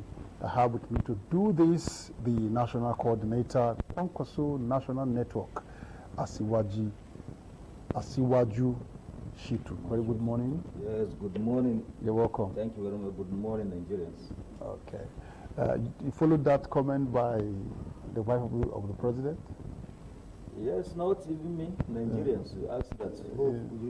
Am I aware that Nigerians follow? Yeah. So, not just about even me, so what do you make of the comment? Yes, in fact, I am very happy that after that First Lady's statements in public that how Nigerians can engage in frying akara or kuli, that Nigerians' response was so amazing and so interesting that this is a very good sign that the way of our thinking is different. That means we are moving and we're improving as a nation. We are no more in the dark age. I'm telling you, and we continue to tell our leaders that they should please stop taking a country, especially like Nigeria, for granted. I believe we are on that seat for a purpose, and Nigerians, they did not just go there or get there on their own. Nigerians voted them to that seat of power with the hope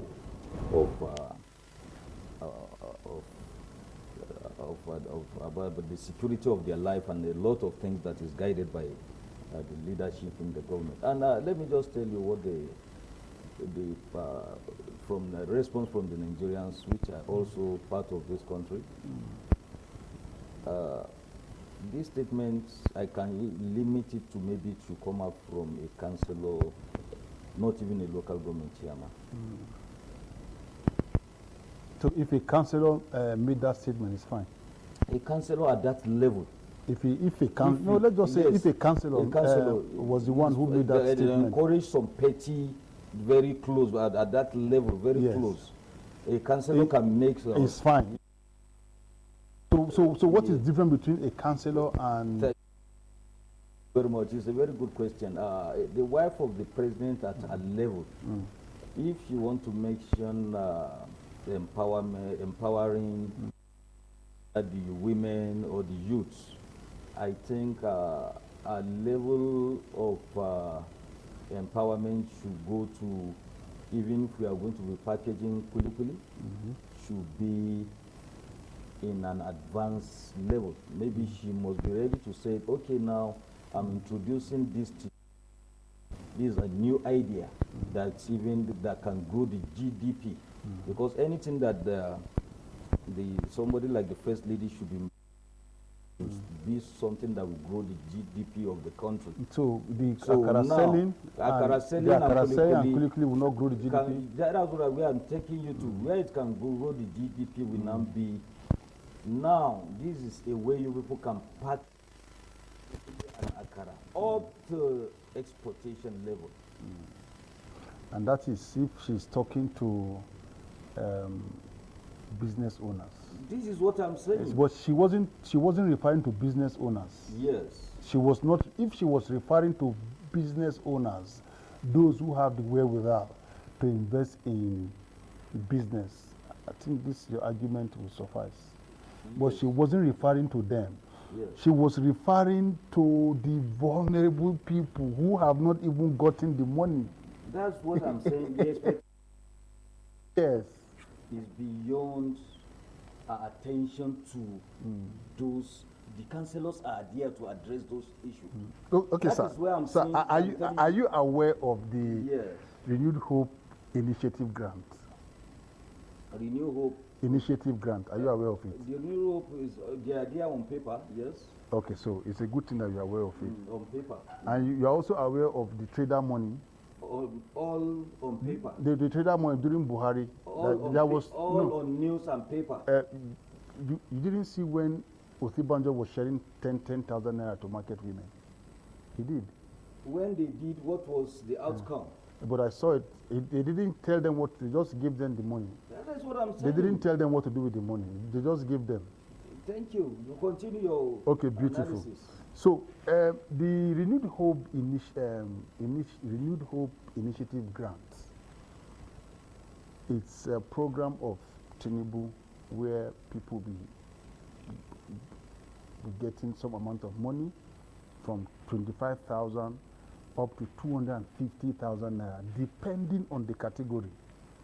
So for those in this category that the First Lady was talking about, they are what is called the Women Petty Traders and Micro Enterprise. Petty traders and micro enterprise, and it is just 50,000 naira one-off for beneficiary, and it's for them to invest in petty trading at the grassroots, not in the city. She wasn't referring to women that are in Kano Municipal Area Council or the ones in Lafia, the ones in Benin City, the ones in you understand? Thank you. Yeah. She wasn't referring she was referring to those in the grassroots, vulnerable women who are in need of starter packs. So what is wrong with that? Let me tell you, I said it earlier, that expectations of Nigerians are beyond the First Lady mentioning, altering that statement. As I've said and I continue to repeat, that she should leave those programs for the councillors, not even the chairman of the local government. She should be addressing other things that will take us. Let me tell you about what happens during the time of me as the national coordinator of Congo National Network. I make references to what can work and what has been done at past. The governor of Kano State. I could remember when you want to embark on programs like this as a governor, not the councillors or the local government chairman. The first thing he was able to do was he was able to establish 24 institutes. If you are going to empower women in poultry, the issue is that if you want to address issue of kulikuli, the issue is that yes, it appears this is taken out of context from my own. I have gone through the document. I have seen the document.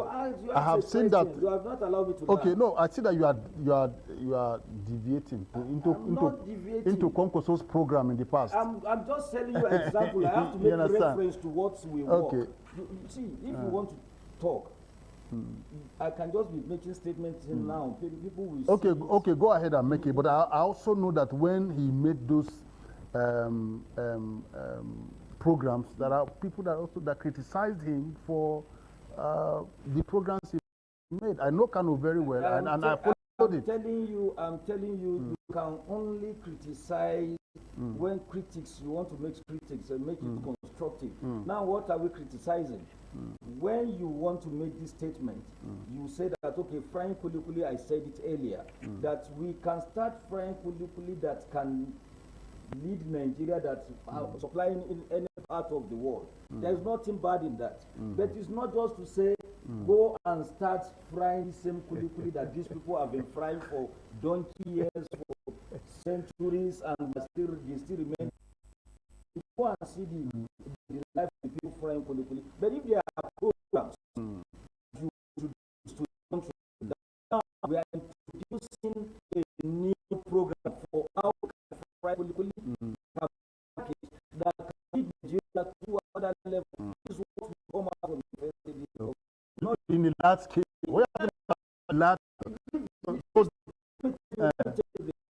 I was fortunate to be one of the local Nigeria that was sponsored by China government to China last year.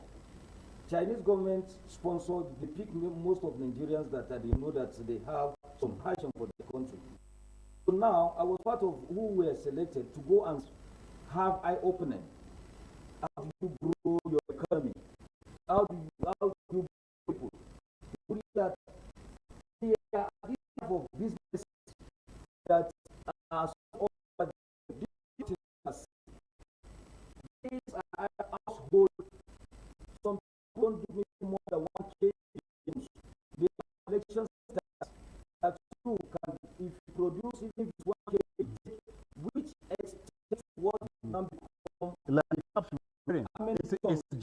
by women in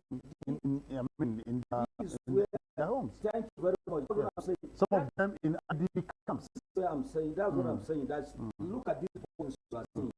So people just produce those one sack in their homes, which they have collection centers. If you introduce business, is fine, but you must have the program, special program for that. But not just telling these people to go back to the same type. When even they cannot, sometimes what they even more say that this is a special program that has been introduced to how this has been done. As we take all what we are saying is about government is what will take us to the next level from where we are. Then so it's a good thing that you said it's not really bad, but it should have been do it in a large scale. It must be a good program. Yeah, and she said it because of the rate of unemployment, right? They have been frying their kulikuli, and she still they should continue frying it. It has never changed anything. So, but how do you think that we can empower Nigerian women? That is what I'm saying. No. Besides the fact that she's saying just one, and you are saying they are being frying, they're already frying. So the crime is that not mentioned. If you want to mention, you will add value to how it has been done. That now this is a new institute that has been introduced. That you should now go engage in kulikuli, so that this is how to package it. This is where to sell a new institute. The packaging. No, you are talking about no packaging is also. It is not just one. It's also a. They should go back to the way of life. That is not what we are saying about governance. This is a new program. It will have been this is a new program introduced to our women, how they have been trying to look that they should now, it has been added that they can go to social institute have been introduced of packaging or this and how it can be exported or distributed. There must be something added, not just the same way these women just let them go. They have been in their businesses, they have not been improved. You can see, I'm telling you, if you tell them this is the way they can sell this food beyond how they are, that's how you can say you have helped these women. How you women are so now Nigeria have introduced in an advanced way that can improve you people's business beyond the same way you are. They will have improved more than that, but they don't know how to go about it. No any support from the government, no any institute that we say that okay, any business you are like what you are asking now, that how can we improve all these market women or young women or young men? I'm telling you, the only thing they need from the government is how can you go about it? Okay, that's what I'm saying. I'm a farmer. That's what I'm saying. Let me tell you, I'm a farmer. Now, go and ask any farmer in Nigeria if he's going on profit. Especially cassava farmer. Go and ask from the Cassava Farmer Association. Even what you will use to transport your cassava to the market to sell. Transportation of transporting maybe 5 tons of your cassava is not up to what you will sell it in the market.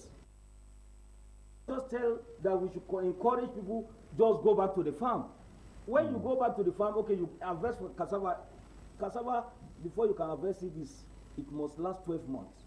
What you are growing for the 12 months, if you harvest a ton, a pickup of cassava, take it to the market. Many farmers leave their cassava in the farm to rotten now because the hike of the fuel price, no support from the government, no ideas that how can we go about it.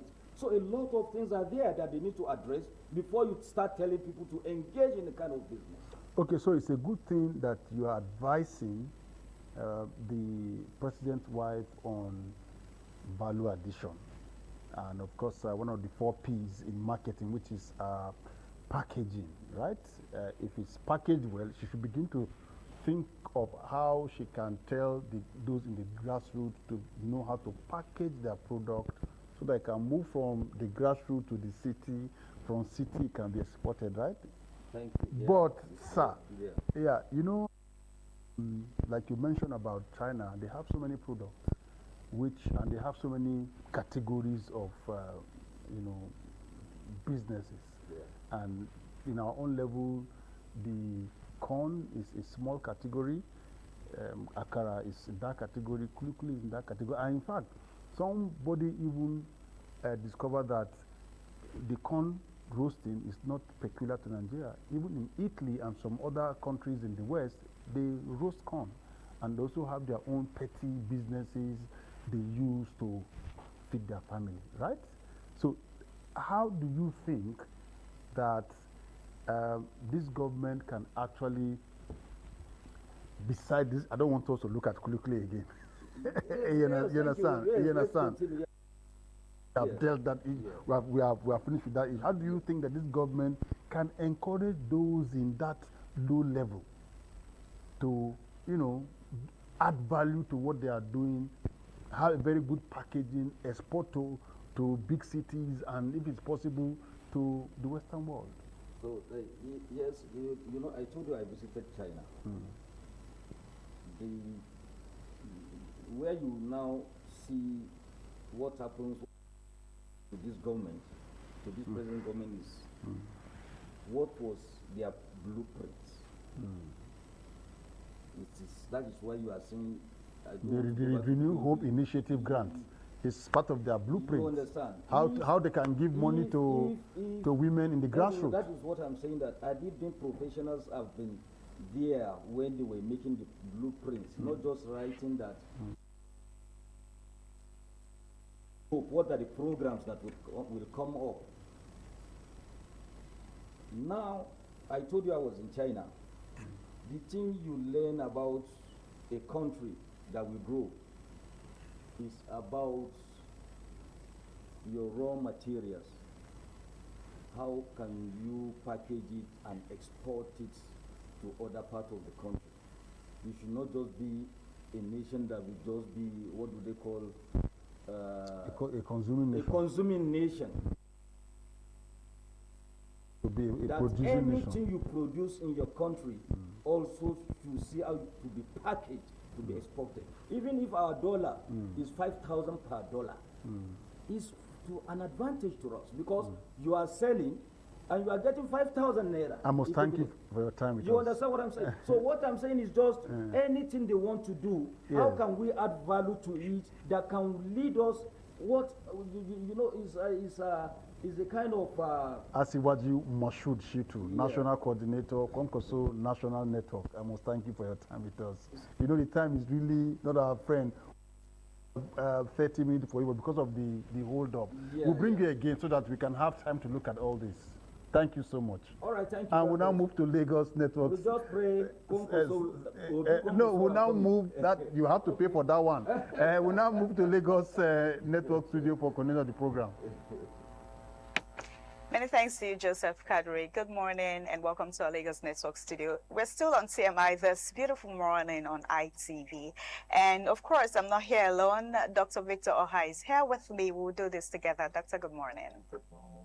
And our guests will join us shortly. So this morning we are going to be having a very interesting conversations that have been, on politics. So we're going to be talking on this morning. We'll be looking at the political landscape, which is once again in focus as a fresh question emerged over the legal status of the Nigerian Democratic Congress, the NDC. Although the party insists it remains legally recognized and has appealed to the recent court ruling, uncertainty persists over what comes next and what the role of INEC will play. Could this legal battle have implications for the opposition's preparation for the forthcoming 2027 election, or is it simply due process taking its course? Okay, we saw what Senator Saraki Dixon said, the NDC national leaders, where he insisted that the party has not been deregistered and will participate in the 2027 general election. He also said, according to him, the Federal High Court did not issue a direct ordering instructing INEC to deregister the NDC party. He says the judgment only set aside the earlier order that compelled INEC to register the party, and the party remains on the register unless INEC takes further action. While he also described that the NDC has filed an appeal along with applications of a stay of execution and an injunction to prevent any action by INEC while appeal is pending. He urged party members, including Peter Obi and Rabiu Kwakwaso, to remain calm and also stay with the party, dismissing speculations about possible defection. While the other side of the story, before I move to Dr. Victor Oha, a certified true copy C2C of the court ruling has now emerged. It indicates that the court restored the legal position to what it was before the December 2025 judgment that led to the NDC registration. Some legal analysts interpret this to mean that INEC may eventually have to remove the party from the register unless a higher court overturns the ruling. I mean, 2027 is just by the corner, Dr. Victor. Let's talk, before our guests join. And now we are seeing all this, the registration. First, it was the ADC, Accord, and what other party. And now, the NDC. These are strong opposition parties that are supposed to be, there. It's Nigeria. We're supposed to have like a strong opposition party, and these are some of the strong opposition parties. And now we are hearing all this, the registering here and there. Let's get to hear your take. Okay, so there may be arguments for technicalities, but I think that the judiciary should be very careful not to set Nigeria on fire.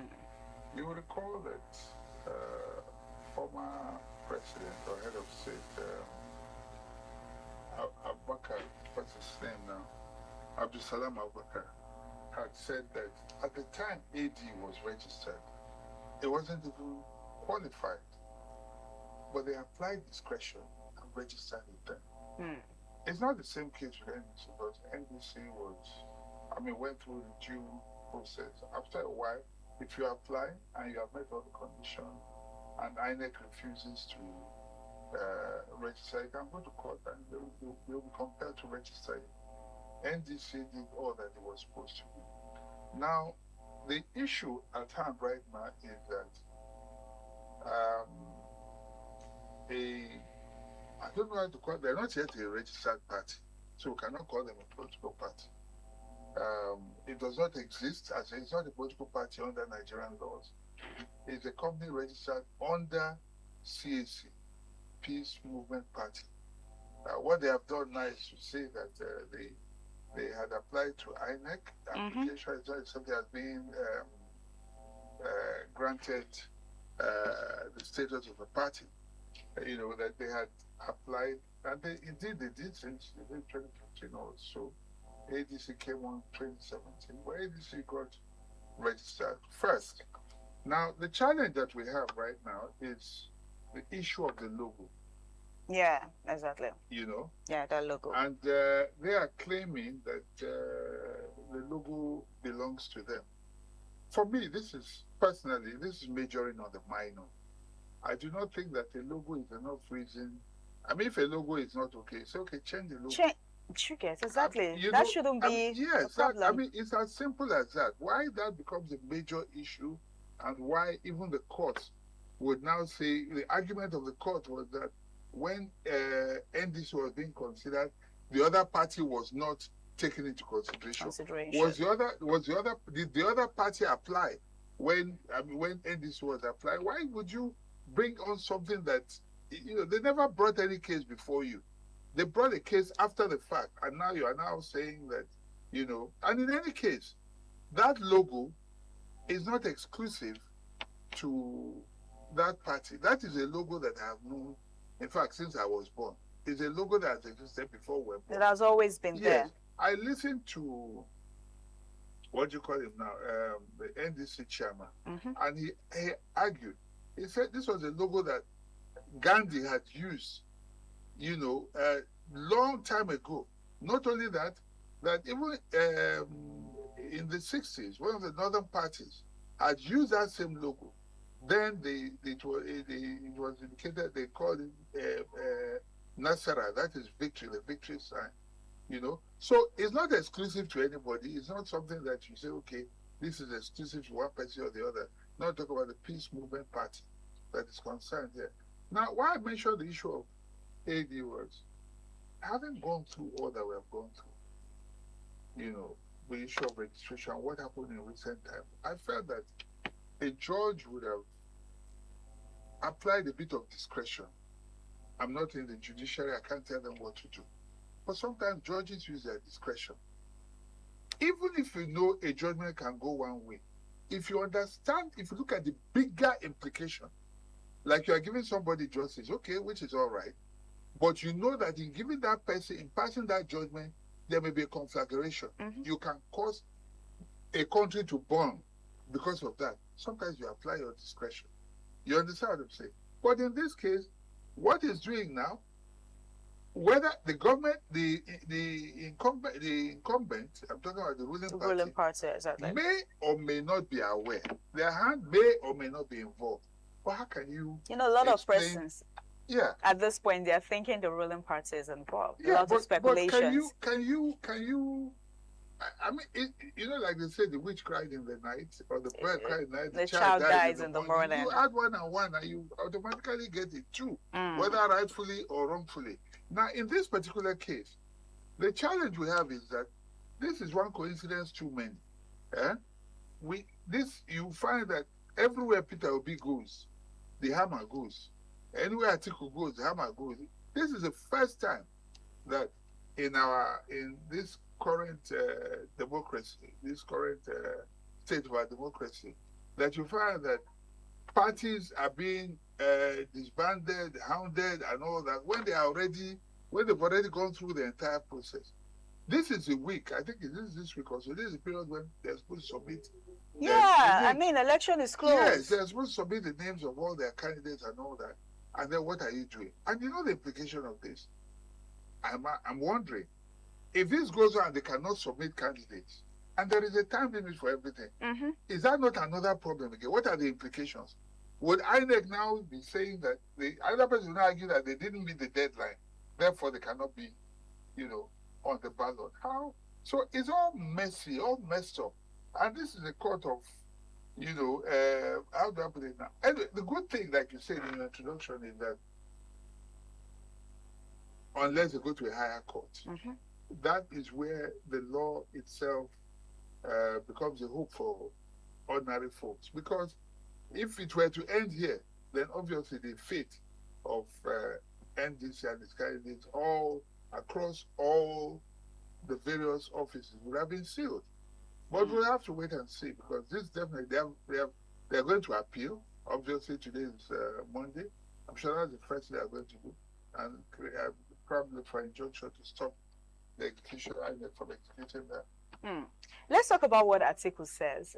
He said, according to him, he said, this is as an evidence of the desperate determination of the President Bola Ahmed Tinubu, to impose a one-party system. I mean, with what has been happening, you know, a lot of persons have been thinking, oh, is it that Nigeria is becoming a one-party system? Until, even before the whole coalition stuff, you know, when the whole coalition stuff came in, we're like, oh, okay, these persons, they're trying to unseat, doing everything possible to unseat the ruling President Bola Ahmed Tinubu. Then the whole coalition thing, you know, it's left to just Atiku and some persons. Peter Obi, Kwankwaso moved to NDC, and we're like, oh, it's becoming, you know, we are already seeing strong opposition parties, the NDC, the ADC, and all the opposition parties. And now, all these things that have been happening, Atiku has said that, you know, the president is trying to make Nigeria a one-party system because of what has been happening. Okay, so to point the direct finger at the president may be difficult, because he's not coming out frontally to do it, but these things can be done by proxy. Proxy can be through the courts, unfortunately. Proxy can be through even internal, you know what they call frenemies, internal enemies, you know, plans within the parties. You saw what happened with Labour Party, how it was, you know, almost practically destabilized with the former chairman Aburi and all of that. So all of this can happen. What Atiku has said is in line with what I was saying earlier on, because this is one coincidence too many. You can't, in one regime. And why I'm shocked at this is the fact that the president was purported to have won his primaries with over 10 million votes. Votes, exactly. If your party people alone, I don't know where they have 10 million in their register, but assuming that they have 10 million and you have won with 10 million. I mean, not to talk about those who are outside supporting the party, I don't see any reason why we should be going through all of this. Because it therefore means that it's a no contest. But why this should be going on is what I don't know. And look at the parties that were disbanded the other time. Accord, ADC. Shore's party was one of them. Yes. You know? And these are the loud, you have loud voices in all these places. All those parties. If we are going to say it's going to be one party seat, it may not be. Why I say it may not be is that as long as a party does not pose a threat, does not present a candidate or a strong candidate, they will be allowed on the ballot because they won't even scratch. It won't be anything. But wherever strong people go, imagine a NDC. And why I say imagine NDC, it's like, you know the story in the Bible, permit me to bring this. You remember when they said the wise men went to meet Herod to say, we hear that a king has been born. And then he looked and said, in my kingdom. And then he went after an infant. Because it's the king. Which king. other king? How can a child be a threat to you, a king? That is what we're saying here. NDC is a new baby. I'm not comparing NDC with Jesus, but it's like I'm just drawing analogies, you know. You hear that a new baby has been born. NDC, that's the latest baby. Barely how many? I don't even think it's up to 3 or 4 months. Early this year. Yes, early this year. Okay, has just been born, and then because Peter Obi went there, Kwankwaso went there. It's like the wise men are saying, there's a new king in town, and then Herod is saying, bring him to me. And then when they did not come back, he decided to kill all the children. You understand? So anything that resembles a newborn baby is being killed. So, and that seems to be what that is like. History seems to be reenacting, repeating itself. So what you're saying now is all these new opposition parties, because there are some certain persons there, it's like a threat to the ruling party. The way to kill a party now is for a strong candidate to enter that party that poses a threat. If Peter Obi lives where he is and goes anywhere, you will find something coming up. Because when he went to ADC, there was problem for ADC. ADC was a peaceful party. People didn't worry about ADC. ADC was like, who knew ADC before? Then when the strong candidates entered ADC, and especially Peter Obi, and then Atiku, Wahala. Okay, Peter Obi left them there. He went to NDC. And we thought, okay, peace at last. He would have thought peace at last, no Wahala. And in fact, the Obedience were gleefully laughing at ADC for his problems. And they thought the hour was over, not knowing that something else was coming to visit them. Even if they leave that place today, I guarantee you, the same thing would happen.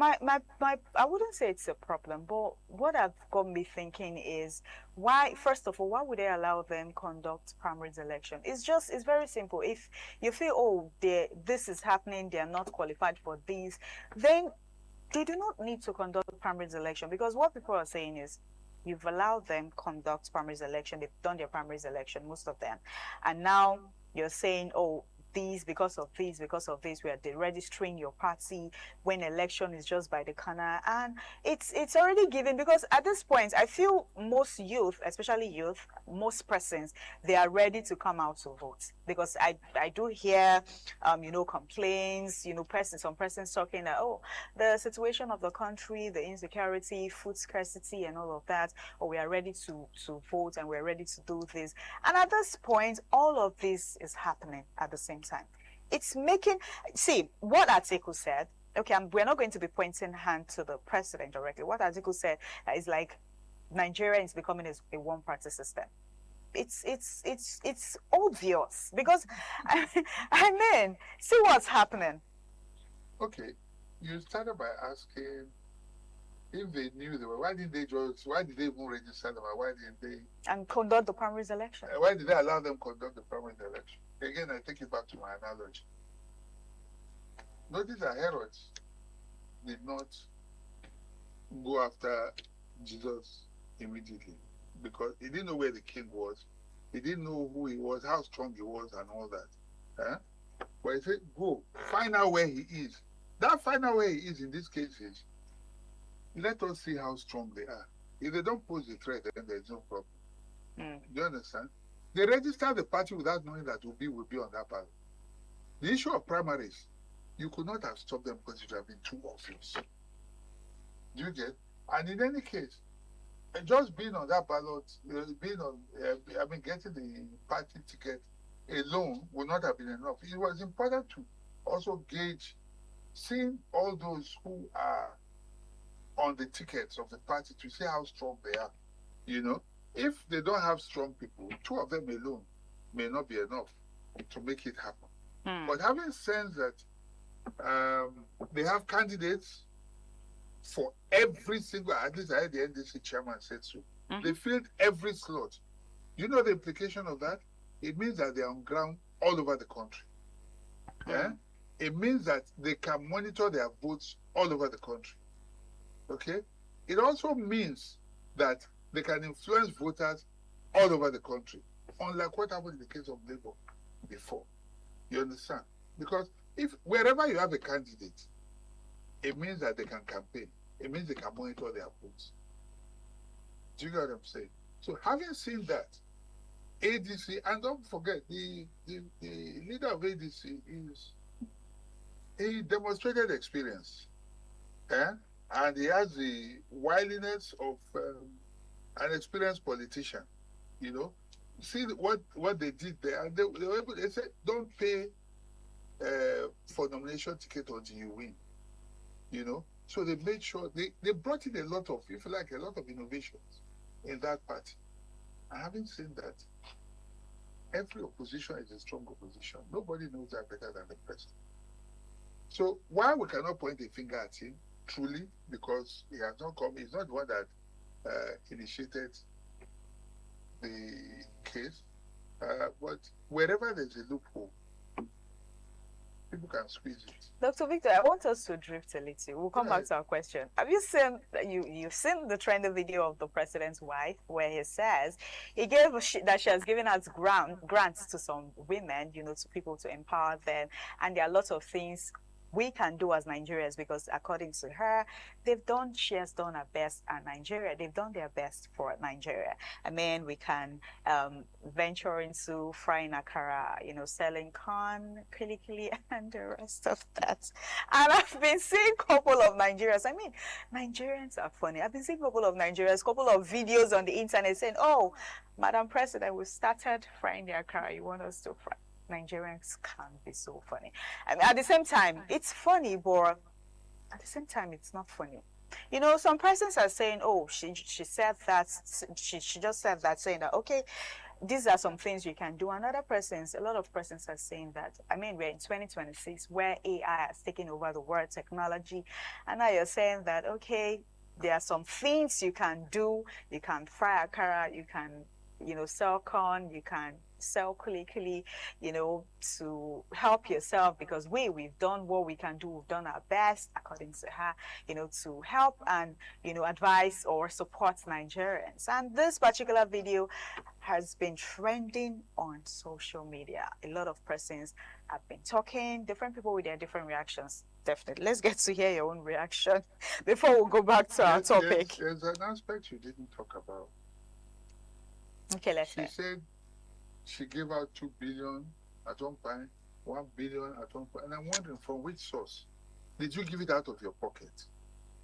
Where did that money come from? That you are saying, I gave. In what office and what capacity? I've done my best. You know, in what office and in what capacity? Does the Constitution recognize the office of the First Lady? In what capacity are you giving this money? And leave that, but don't be shocked. The president, after all, talked about Agbado when he was campaigning. That's corn. Corn. So it's not anything new. It probably started from the bedroom. This discussion. They have decided what Nigerians would, how Nigerians would live. Why? Let me now address the issue as you said. We're at an age where we should be talking about education, empowering our young people. Fine, maybe argue that she's talking about the market women and all that. But in this day and age, for you to open your mouth, even if that is what you meant, not everything should come out of your mouth. That people should, you have done your best after all, people should go and fry akara. People should go and look. There's nothing wrong with akara if it's well packaged. Nothing wrong with kulikuli. There are people who are making. Yeah, no disrespect to this person doing this things. These are our delicacies and things like that. But it is for me the intent and the position of the entitlement mentality that she's using, or the condescending way that she made that statement. I would have thought that, we would be looking at how to get people off the streets by taking them to school.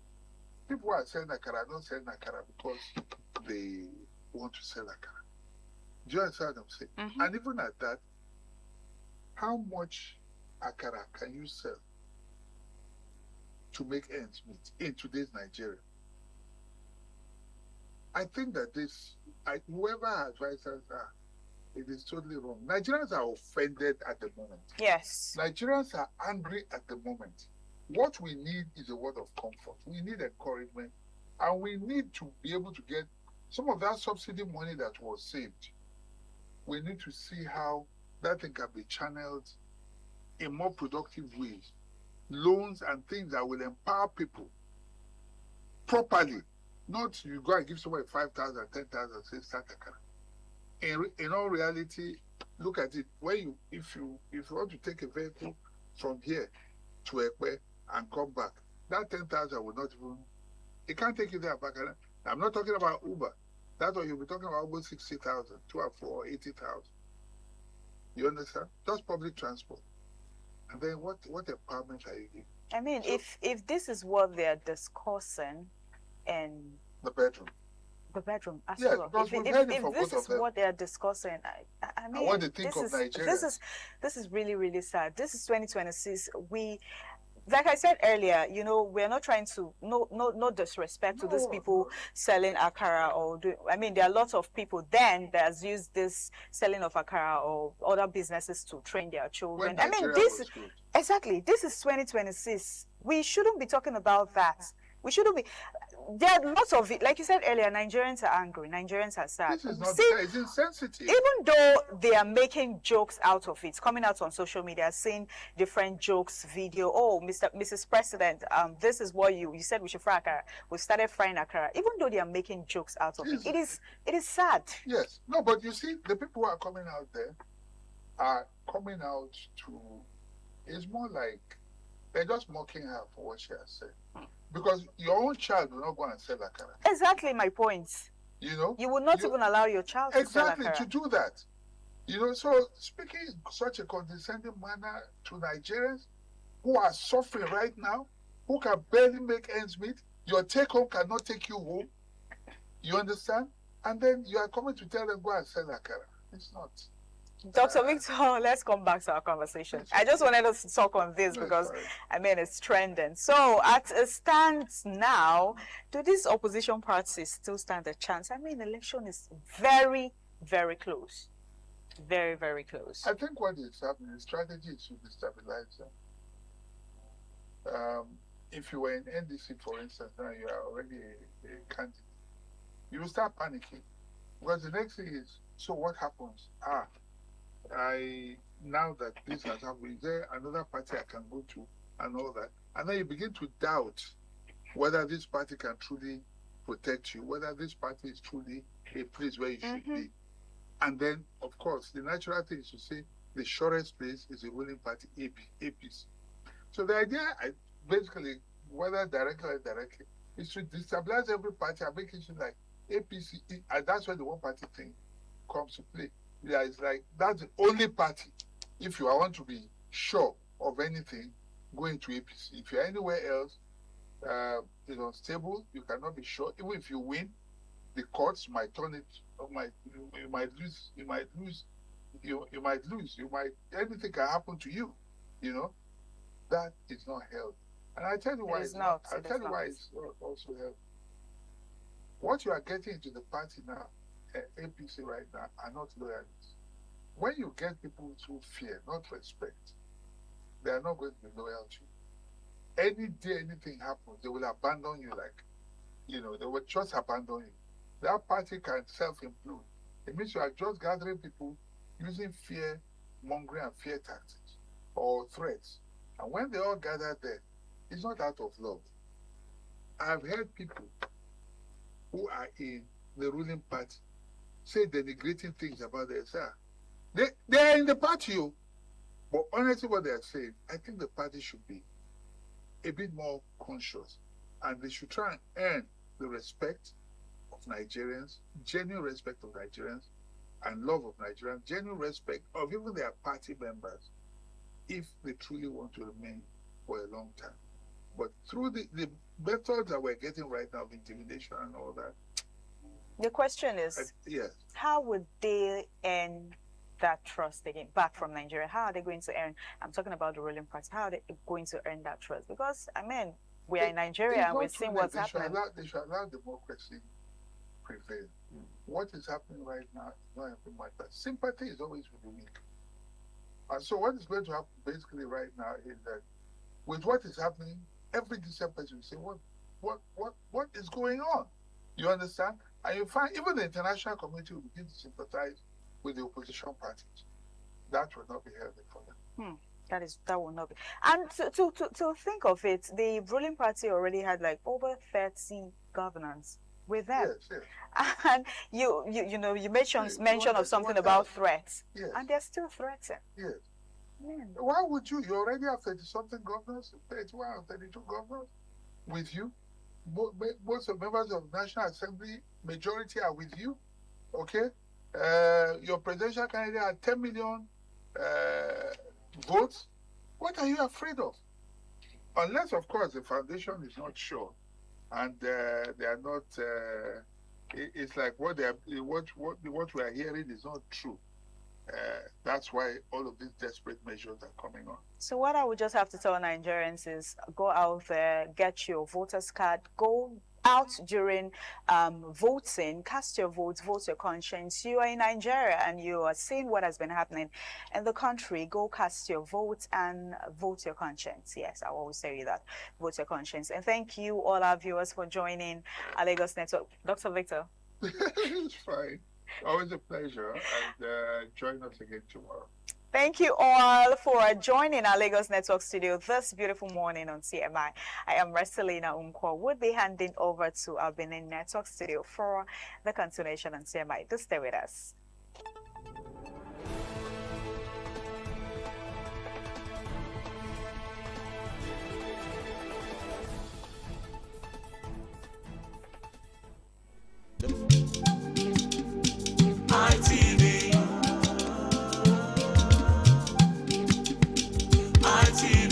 ITV, certainly the best.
Good morning and welcome to ITV News Update. I am Chukwufumnanya Digwe. Now, in a move aimed at strengthening friendship, fostering unity and promoting sporting excellence through inter-club relations, the Benin Recreation Club, BRC 1933, has formally affiliated with the Saple Athletic Club, SAC 1913, during an inter-club relations and affiliation ceremony held at the Benin Recreation Club in Benin City. The event brought together members and officials of both clubs in a renewed commitment to deepening social interactions and institutional collaboration. Ofuri Aneto has the details. In his remarks, President of Saple Athletic Club, Rotary Anthony Umba, expressed delight over the affiliation, describing it as an opportunity for members of both clubs to interact, learn from one another, and strengthen existing relationships beyond sporting activities. We are here to cement the relationship between the Benin Recreation Club and Saple Athletic Club. The ceremony featured the formal signing and exchange of affiliation certificates by officials of both clubs, signifying the commencement of a new partnership aimed at fostering greater cooperation and social integration. Vice President of Benin Recreation Club, Mr. Marcos Make Okwebo, thereafter led members of the visiting club on a tour of the various sporting sections of the club, while a table tennis exhibition match was held in honor of the guest. This was an opportunity for us to intertwine together, have some social arrangements together with members from different clubs coming together. It's a very lovely and welcome idea. In an interview, members of both clubs described the affiliation as a historic milestone that would promote friendship, promote social integration, and strengthen collaboration between the two clubs. I must say that it's a great honor on my part to be here and to be the president that is propounding or cementing this relationship between these two great clubs. As a premier club, the Saple Athletic Club, they have a lot to also learn and copy from us. The two clubs cannot come together as one. Wherever we have activities to perform, we all have our time together as a big family. We look forward to actually see us merging as one. It's a historic event for both clubs to be able to affiliate and take this friendship being social. From Benin, Ofuri Aneto, ITV News. In a religious report, parishioners have been urged to have absolute hope, trust, and confidence in God to enjoy His benevolence. Visiting priest, Reverend Father Itama Ephraim Ehiasotie, gave the admonition on Sunday in his homily at St. Gabriel the Archangel Catholic Church, Benin City. Jonah Morua has the details.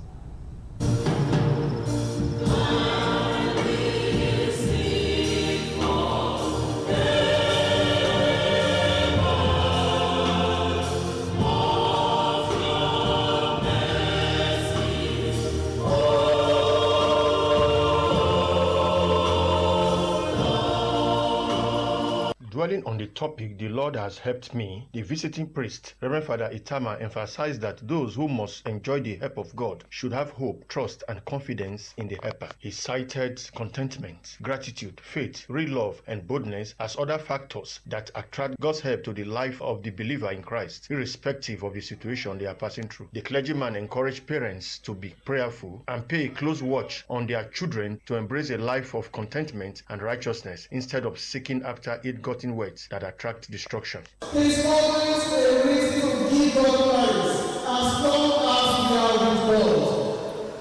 Anyone who is unhappy is because he or she decided not to be happy. Because once we are with God, we always have reason to be hopeful. If you want God to be happy continuously, be grateful. Soul-lifting songs were rendered by the church choir. From Benin, Jonah Omowa, ITV News. In another religious report, Christians have been urged not to become instruments of the devil in destroying the works of God. This admonition was given by the spiritual leader of Christ's Chosen Church of God International, Senior Apostle David Unuefi, while delivering a sermon on Sunday at the Uselu branch of the church in Benin City. Elwosa Agmolao has the details. The choir rendered melodious gospel songs to the delight of the congregation. In a sermon, Senior Apostle David Unuefe said believers in Christ must be careful not to be used by the devil to destroy what God has created, especially his church. According to the spiritual leader, whenever the church passes through trials and temptations, genuine believers should remain united in love, faith, and harmony, enabling them to overcome every challenge and ultimately put the devil to shame. Senior Apostle Nuefe described Christ's Chosen Church of God International as one united family that must stand together against every external force. He expressed confidence that as long as God remains on his throne, the church will continue to grow spiritually and physically. He also encouraged members to focus on their personal salvation, describing it as the primary purpose of serving God. I beg all of us, mind your business, open your heart. Love is on the way. No more hatred. Open your heart. Receive yourselves as one. We are members. We are brothers. We are sisters. One Father, one nation, one God. No separation. As long as the Lord God is on his throne, this church will never scatter. Amen. Meanwhile, the commander of the Oegbeni Police Division, ACP Ejiro Ogene Adejo, paid a courtesy visit to the spiritual leader during the week. The man of God offered prayers for the senior police officer, committing her service and leadership into God's hands. In another development, members of the global office staff gathered at the church's global office in Benin City to celebrate the birthday of the spiritual leader. They expressed appreciation for his leadership and prayed for God's continued grace, strength, and long life. Elwosa Agmolao, ITV News. Christians have been reminded that their character shows who they are. The resident pastor of God's Historic Chapel, number 1213, Okada Avenue, GRA, Benin City, Reverend Usamu Jame Afe, stated this during Sunday service. The report by Usamu Yogbomo is presented by Usemu Jame Usage. In his sermon titled Examine Yourself, the clergyman said there is the need for those that call themselves Christians to look back and examine if their lifestyle meets the requirements of God. Reverend Afe said the way people go out to see their doctor, so also a Christian should take a look at his or herself in order not to deviate from the way of God. Reverend Afe said the spiritual, faith, heart, conduct and love for God should be looked into, saying that the only way to do this is by continually reading the Bible, which is a guide to all. Are you a real Christian? Don't let anybody judge you. You yourself, you know. Am I growing spiritually? Ask yourself, are you growing spiritually? What does it mean to grow spiritually? In the things of the Spirit, are you improving? Can you pray better? Can you read Bible better? The service, which is the last for the month of June, and the day set aside for the media Thanksgiving, witnessed the men's group dance to the altar to give thanks to God for the journey so far, followed by the women's group, youth, children's group, and the choir.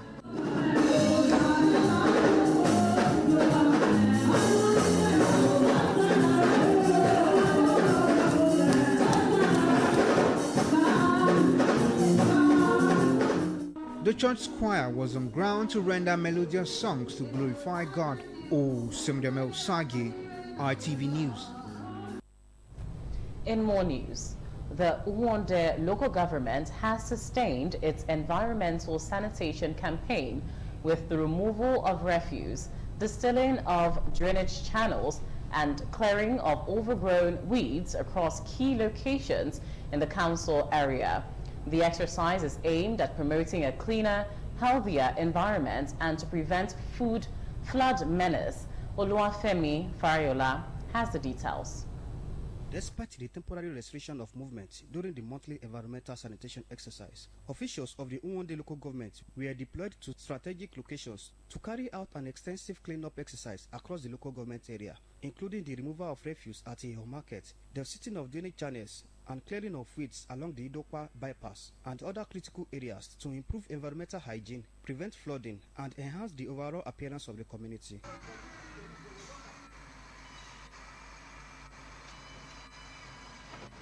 Inspecting the environmental sanitation exercise, Acting Chairman of Uwonde Local Government, Honorable Austin Imafidon, commended Edo State Governor Senator Monday Okpewolo for providing local governments with the support and operational autonomy needed to deliver meaningful development to the people. I want to commend the state governor for introducing the monthly environmental exercise.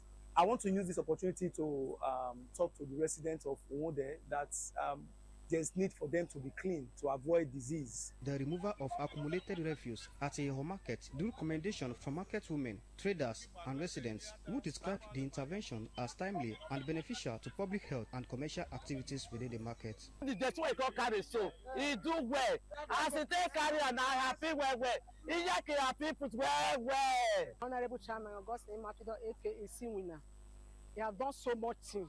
I'm so happy. Our women thank him because he's done so much things in our body. The exercise was supervised by the head of Department of Environment, Mr. Eosa Sunday, alongside the chairman of the Environmental Sanitation Committee, Mr. Asemota Loki, who monitored activities to ensure effective service delivery. We are doing it to make sure the market environment is clean for the people coming and so that everywhere will be hygienic.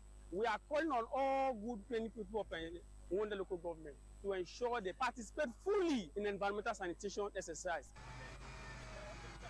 Oluwafemi Farayola, ITV News. And with that, we've come to the end of ITV News Updates. I am Chukwufumnanya Digwe. Thank you so much for staying to the end. Up next is TMI Socials with Anu Oluwapo Stevens. Stay tuned.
ITV, certainly the best.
small-scale businesses such as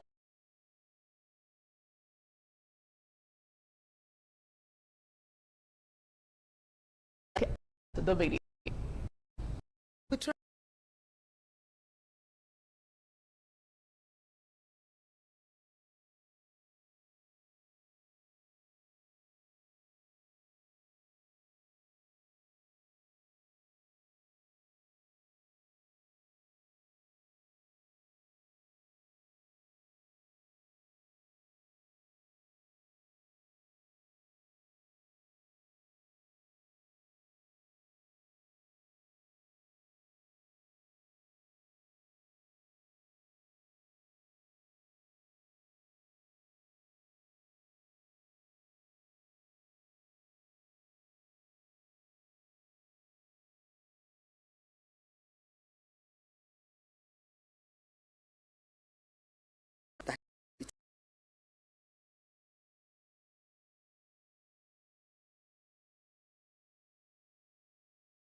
People to Nigerians. Another user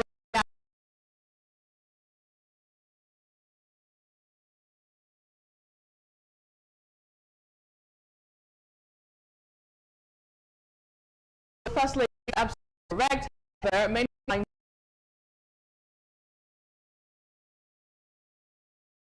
he's on the bed and he went and away from that.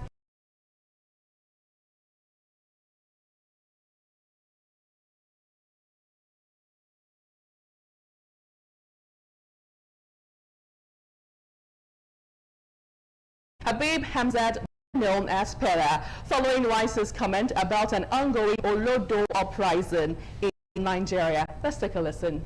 Thank you.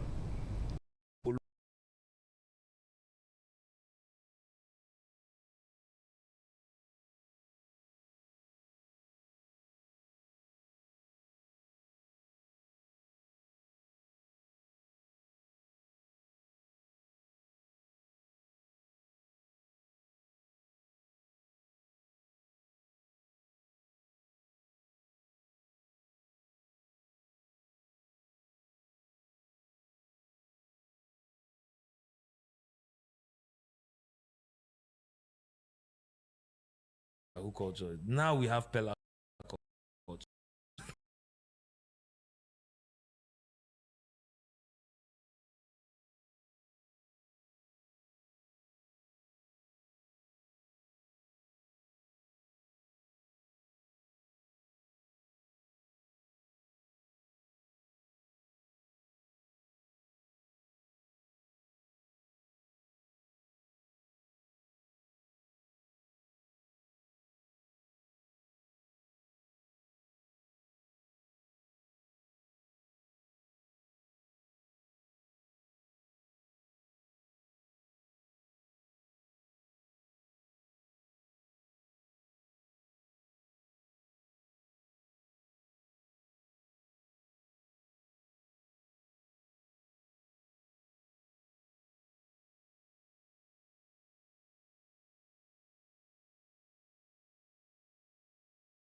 and grace.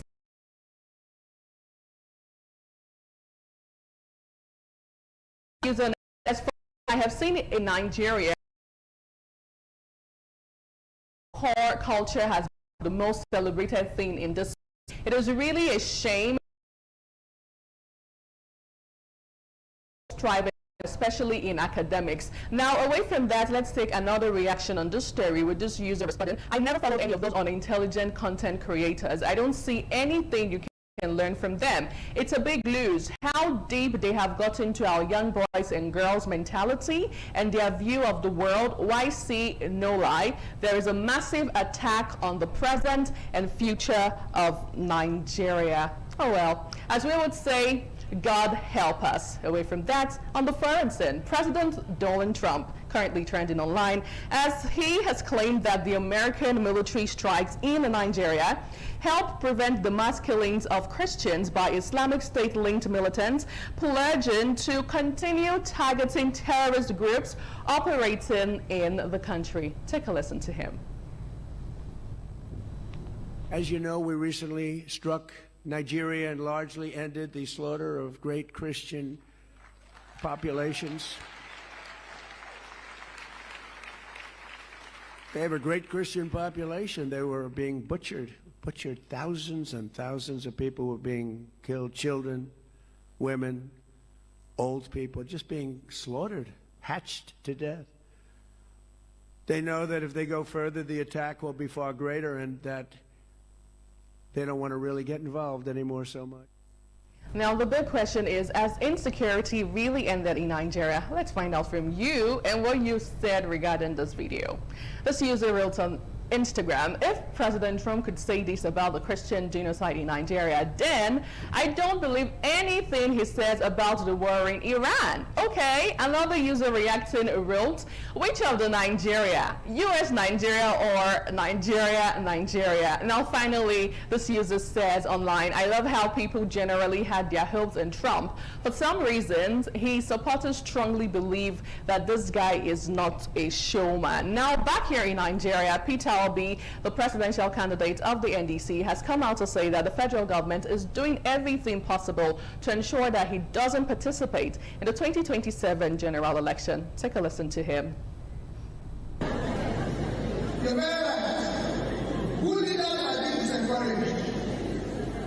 I tell you what I'm doing today, you will have not been there.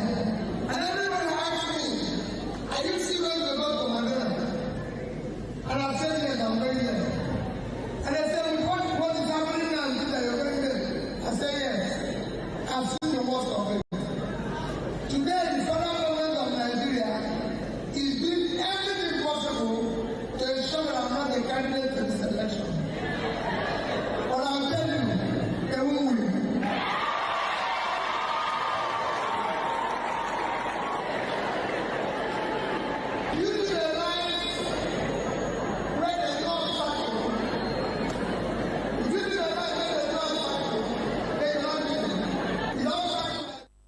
At this point, would you actually say survival of the fittest is they won't win for me? Now, how did you take this online? Let's get two tweets and reactions on the story. This user wrote, calling him social media president, yet una de fear. Okay, another user reacting says, when the same thing happened to ADC, all of you were celebrating. Well, finally, this user wrote on Instagram, always complaining. Oh well, we'll see how things go eventually as we move ahead to the 2027 general election. Now that's my bit this morning on TMI Social. Shout out to you for being part of the show. I am Anuluakpo Stevens. From all of us on This Morning on ITV, have a great day. We'll see you again tomorrow.